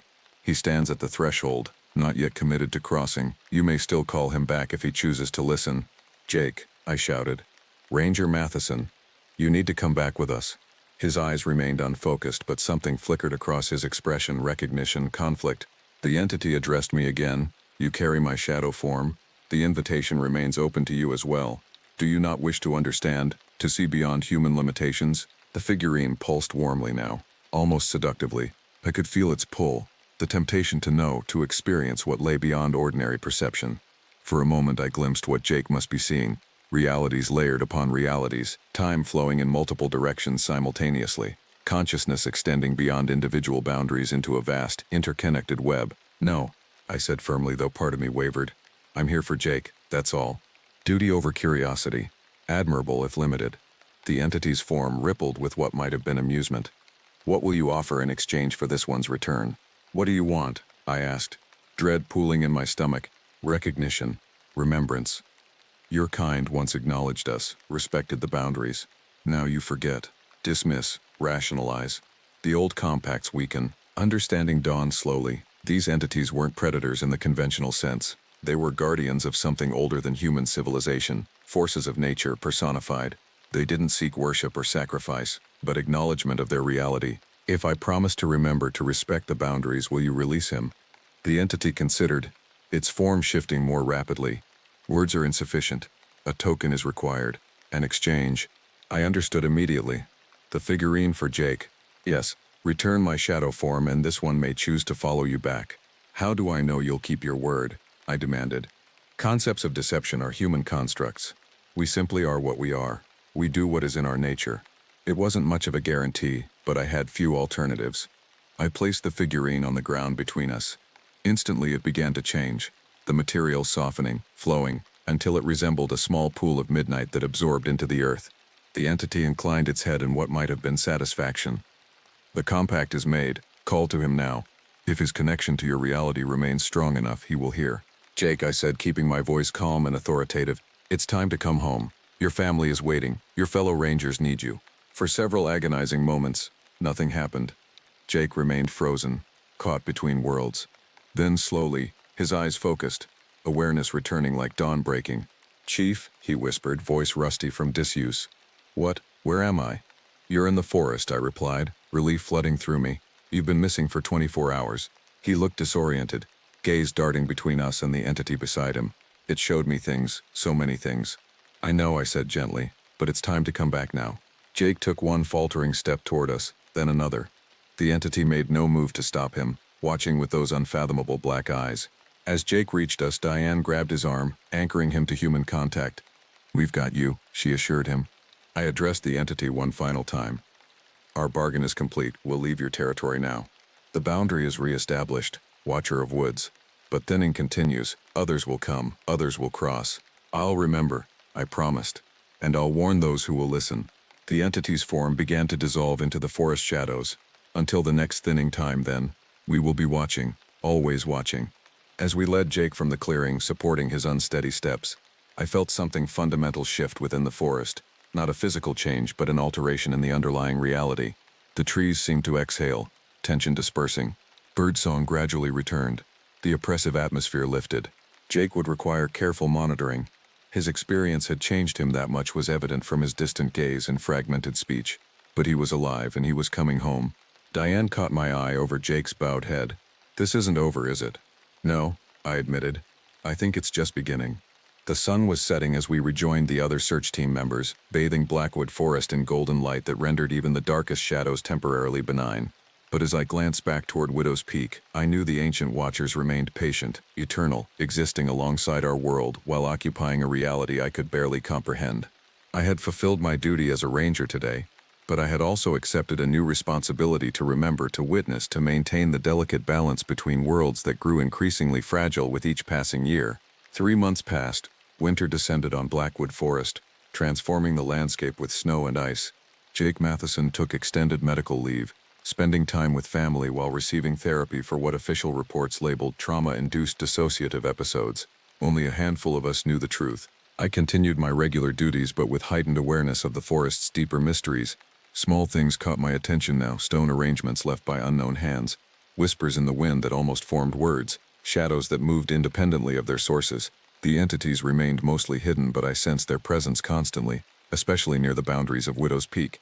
Eleanor Wright became an unexpected mentor. Weekly visits to her home provided context for my experiences and practical knowledge about maintaining boundaries without severing connections entirely. "You've become a guardian," she told me during one snowy evening, hands wrapped around a mug of tea, "not just of the forest, but of the threshold between worlds." "I never asked for that responsibility," I countered. "Few who serve as intermediaries do," she replied. "The role finds those suited to it." December brought administrative changes that complicated my situation. Budget cuts forced Blackwood to reduce winter patrols, particularly in remote areas deemed low visitation risk during cold months. Widow's Peak fell into this category despite my carefully worded objections. "We can't justify resource allocation based on folklore," my supervisor stated firmly after rejecting my patrol schedule recommendations. "Focus on areas with documented safety concerns." I could hardly explain that the documented safety concerns were being systematically misclassified. Missing persons continued to be attributed to exposure, animal attacks, or hikers simply becoming lost, rational explanations that maintained the comfortable fiction of a world without mysteries. 2 weeks before Christmas, heavy snowfall isolated the eastern section of the park. Most staff took holiday leave, leaving a skeleton crew to handle emergencies. I volunteered for the Christmas Eve shift, knowing the forest would be empty of visitors, and allowing others to spend time with family. The ranger station felt cavernous and still as evening approached. Outside, snow fell in thick curtains, accumulating rapidly. I brewed coffee, completed paperwork, and waited for my shift to end with no expectation of incident. The radio crackled to life at 11:17 p.m. "Help anyone. Coordinates." The transmission broke apart, static overwhelming the words before cutting out completely. I tried to re-establish contact, following standard protocol. No response. The brief transmission contained too little information to determine location or nature of emergency. Under normal circumstances, I would deploy search and rescue immediately, but something felt wrong. Christmas Eve, in a blizzard with trails closed and warnings posted throughout the park, no ordinary visitor would be out there. And the voice, there was something familiar about it, something that resonated with memories of that day at Widow's Peak. I cross-referenced the partial transmission with our communications system. The signal had originated from the northwestern quadrant, Widow's Peak, exactly where I'd expected. Protocol dictated calling for backup before investigating a distress call in dangerous conditions. But backup would take hours to assemble in the storm, and something told me this wasn't an ordinary emergency. This was a message meant specifically for me. I geared up for winter conditions: thermal layers, emergency supplies, heavy-duty flashlight, GPS, and sidearm. As I prepared to leave, I hesitated before the supply cabinet, then retrieved an item I'd started carrying on all patrols: A small pouch containing symbols Eleanor had taught me, protection against unwanted influence, carved into stone tokens. The drive to the nearest accessible trailhead took 40 minutes through near whiteout conditions. Hiking to Widow's Peak would normally require several hours, but with deep snow and limited visibility, I estimated double that time. If someone truly needed rescue, they might not survive that long in these temperatures. Yet something told me this wasn't about a human emergency at all. The forest in Winter Storm presented an entirely different set of dangers. Hypothermia, disorientation, snow-laden branches crashing down, wildlife driven to desperation by hunger. I moved carefully, following landmarks I'd memorized rather than snow-covered trails. 2 hours into the hike, the storm abruptly ceased. Snow hung suspended in the air as if time itself had paused. The silence was absolute. Not even the crunch of snow beneath my boots made sound. The forest had entered that unnatural state I now recognized as a boundary thinning. I continued forward, no longer needing my flashlight. The snow glowed with its own pale luminescence, casting the forest in monochromatic blue light. My breath formed no vapor despite the cold. Reality was altering around me, rules changing subtly with each step toward Widow's Peak. The frozen stream appeared exactly where I expected, though its surface now resembled polished obsidian rather than ice. Across it stood the entity, or perhaps a different one, identical in its otherworldliness, watching my approach with familiar black eyes. Watcher of Woods. Its voice filled my mind. You answered the calling. Was that you on the radio? I asked, stopping at the stream's edge. We use what methods reach you. The threshold weakens tonight, when your world celebrates ancient rituals of light amid darkness. I recognized the reference to Christmas Eve, winter solstice, and similar celebrations marking the year's darkest time. Periods when, according to folklore, boundaries between worlds grew most permeable. Why call me here? I demanded. What's happening? The entity's form rippled, features rearranging into a configuration that somehow conveyed urgency. Others come. Others without understanding. They tear at boundaries with intent, not accident. Other humans, you mean? Seekers of power. They learn fragments of old ways but lack respect for balance. They breach what should not be breached. Cold understanding dawned. Someone's trying to force a crossing to your world. Force unnatural passages. Draw entities not meant for your reality. The consequences spread beyond both our kinds. I hadn't considered that these boundary entities might themselves be maintaining order, preventing more dangerous forces from entering our world. The revelation shifted my perspective on their role. Where? I asked. Where are they doing this? The ancient circle, the place of standing stones. You know it. I did. A formation of megalithic rocks deep in Blackwood's heart, officially classified as indigenous ceremonial grounds dating back centuries. Archaeologists had documented the site but found little to explain its purpose or significance. What do you need from me? The question felt strange. Offering assistance to an entity I barely understood, whose nature remained fundamentally alien. Human rituals require human intervention. We cannot directly stop what they begin. And if I help, balance returns. Boundaries stabilize. The compact between our kinds renews. I considered my options. Refusing meant potentially allowing unknown dangers to enter our world. Helping meant acknowledging these entities as legitimate guardians of natural order, a profound philosophical shift from seeing them as threats or anomalies. I'll need to see what they're doing first, I said cautiously. I won't commit to interference without understanding the situation. Acceptable. Follow. The entity moved along the frozen stream, its form sometimes solid, sometimes dissolving into mist before reforming.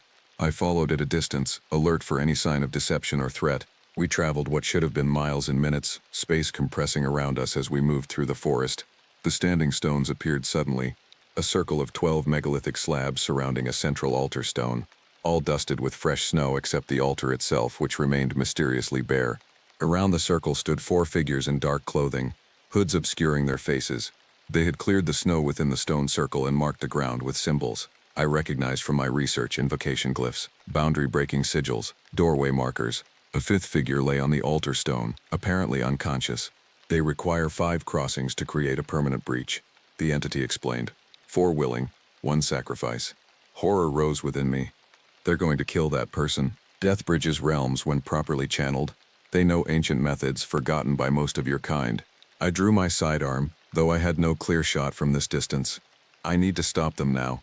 Caution, Watcher of Woods. The ritual has begun. Interruption without proper countermeasures risks greater damage. What countermeasures? Tell me quickly. The entity gestured toward my pocket. The symbols you carry. Place 1 at each cardinal direction outside their circle. then disrupt their center focus. I retrieved Eleanor's stone tokens, each carved with protective symbols. The entities couldn't directly interfere, but they could guide human actions to maintain natural order. I was being used as their instrument, but for purposes that aligned with my own duty to protect. Moving silently through the snow, I circled wide around the ritual site. The hooded figures chanted in a language I didn't recognize, their voices creating discordant harmonies that hurt my ears. The air above the altar stone had begun to shimmer and darken, forming what appeared to be a growing rent in reality itself. I placed the first token at the northernmost point outside their circle, burying it in snow. Immediately I felt the forest respond, a subtle shift in pressure, a momentary clarification of sound. The chanting faltered briefly before resuming. Working my way clockwise, I positioned the remaining tokens at east, south, and west points. With each placement, the unnatural tier above the altar seemed to stabilize, no longer growing though still present. The central focus, what did the entity mean? The unconscious person on the altar stone, I realized. They were channeling the ritual through a human conduit. I had seconds to act before the hooded figures noticed the change in their ritual's progression. Drawing my sidearm, I shouted with all the authoritative force I could muster. National Park Service, step away from the altar immediately. The figures turned in unified shock, chanting interrupted. I fired a single shot into the air, the report echoing strangely through the altered atmosphere. Two of the hooded individuals fled immediately into the forest. Another reached inside their robe, possibly for a weapon. I aimed directly at them. Don't, I warned, hands where I can see them. The fourth figure, apparently the leader, turned toward the tier in reality. It's too late, the door opens. They were right, despite the interruption and the protective tokens, the tier had begun to widen again. Something moved within it, a darkness deeper than absence of light, a presence that radiated malevolence, unlike anything I'd encountered before. The unconscious victim on the altar stone began to convulse, back arching impossibly as dark energy poured into them from the widening rent. I made a split-second decision and rushed forward, tackling the leader away from the altar. We crashed to the ground as the remaining hooded figure fled into the darkness. You fool, the leader hissed, face revealed as that of a middle-aged man with wild eyes. Do you know what power we could command? What knowledge could be ours? I know you're willing to murder for it, I snarled, securing his wrists with zip ties from my gear. That tells me everything I need to know about your intentions. With the leader restrained, I turned my attention to the victim and the still widening tier. The entity materialized beside me, its form more distinct than I'd ever seen it, features almost solidified into something resembling ancient indigenous depictions of forest spirits. The breach must be sealed, the channeling body removed. I lifted the unconscious victim, a young woman, barely 20, from the altar stone. Immediately the tier's expansion halted, its edges fluctuating uncertainly. Not enough, the entity communicated urgently. The opening requires closing ritual. Tell me what to do, I demanded, feeling reality itself becoming increasingly unstable around us. Place your hands upon the altar. Allow me temporary connection through your consciousness. Everything in my training and experience warned against such vulnerability. Yet the alternative seemed far worse, allowing whatever darkness gathered beyond that tier to enter our world. I gently placed the young woman in the snow beside my restrained prisoner, then approached the altar stone. It hummed with energy, vibrating at a frequency that made my teeth ache and vision blur. Will I remain me? I asked, hands hovering above the stone. You will be changed by knowing, as all are, but yourself remains your own. Taking a deep breath, I pressed my palms against the cold, smooth surface of the altar. The entity moved behind me, its form enveloping mine like mist. For a terrifying moment, I felt my consciousness expanding beyond physical boundaries, perception stretching to encompass multiple overlapping realities simultaneously. Through the entity's awareness, I glimpsed what lay beyond the tier. Ancient forces neither good nor evil but utterly alien to human understanding. Entities that existed in dimensions where physical laws operated differently. My voice spoke words I didn't understand, language flowing through me rather than from me. My hands traced symbols on the altar stone that disappeared into its surface like ripples in water. The tier began to contract, edges pulling inward despite resistance from whatever waited beyond. The process felt simultaneously instantaneous and eternal. When it finally completed, the tier sealed with an audible snap that echoed through the forest. Normal reality crashed back into place. Snow falling again, wind resuming its mournful howl through bare branches, sensory input limited once more to ordinary human perception.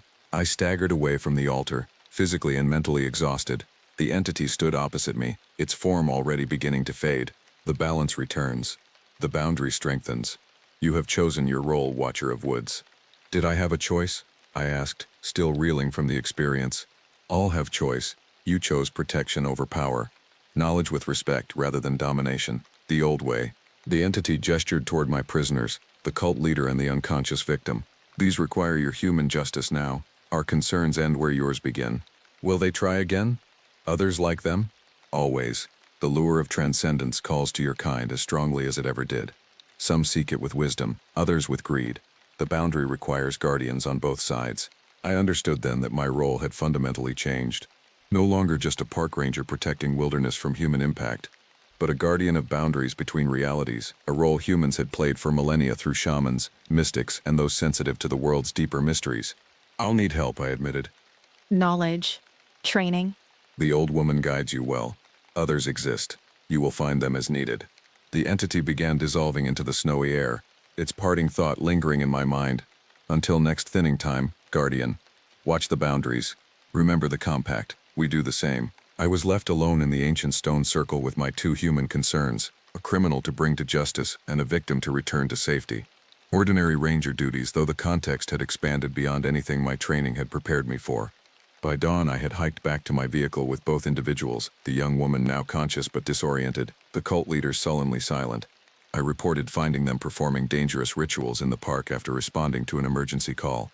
The official report mentioned nothing of entities, reality tiers, or boundary guardianship. Some truths remain unwritten, passed only to those prepared to understand them. In the months that followed, I continued my ranger duties with renewed purpose.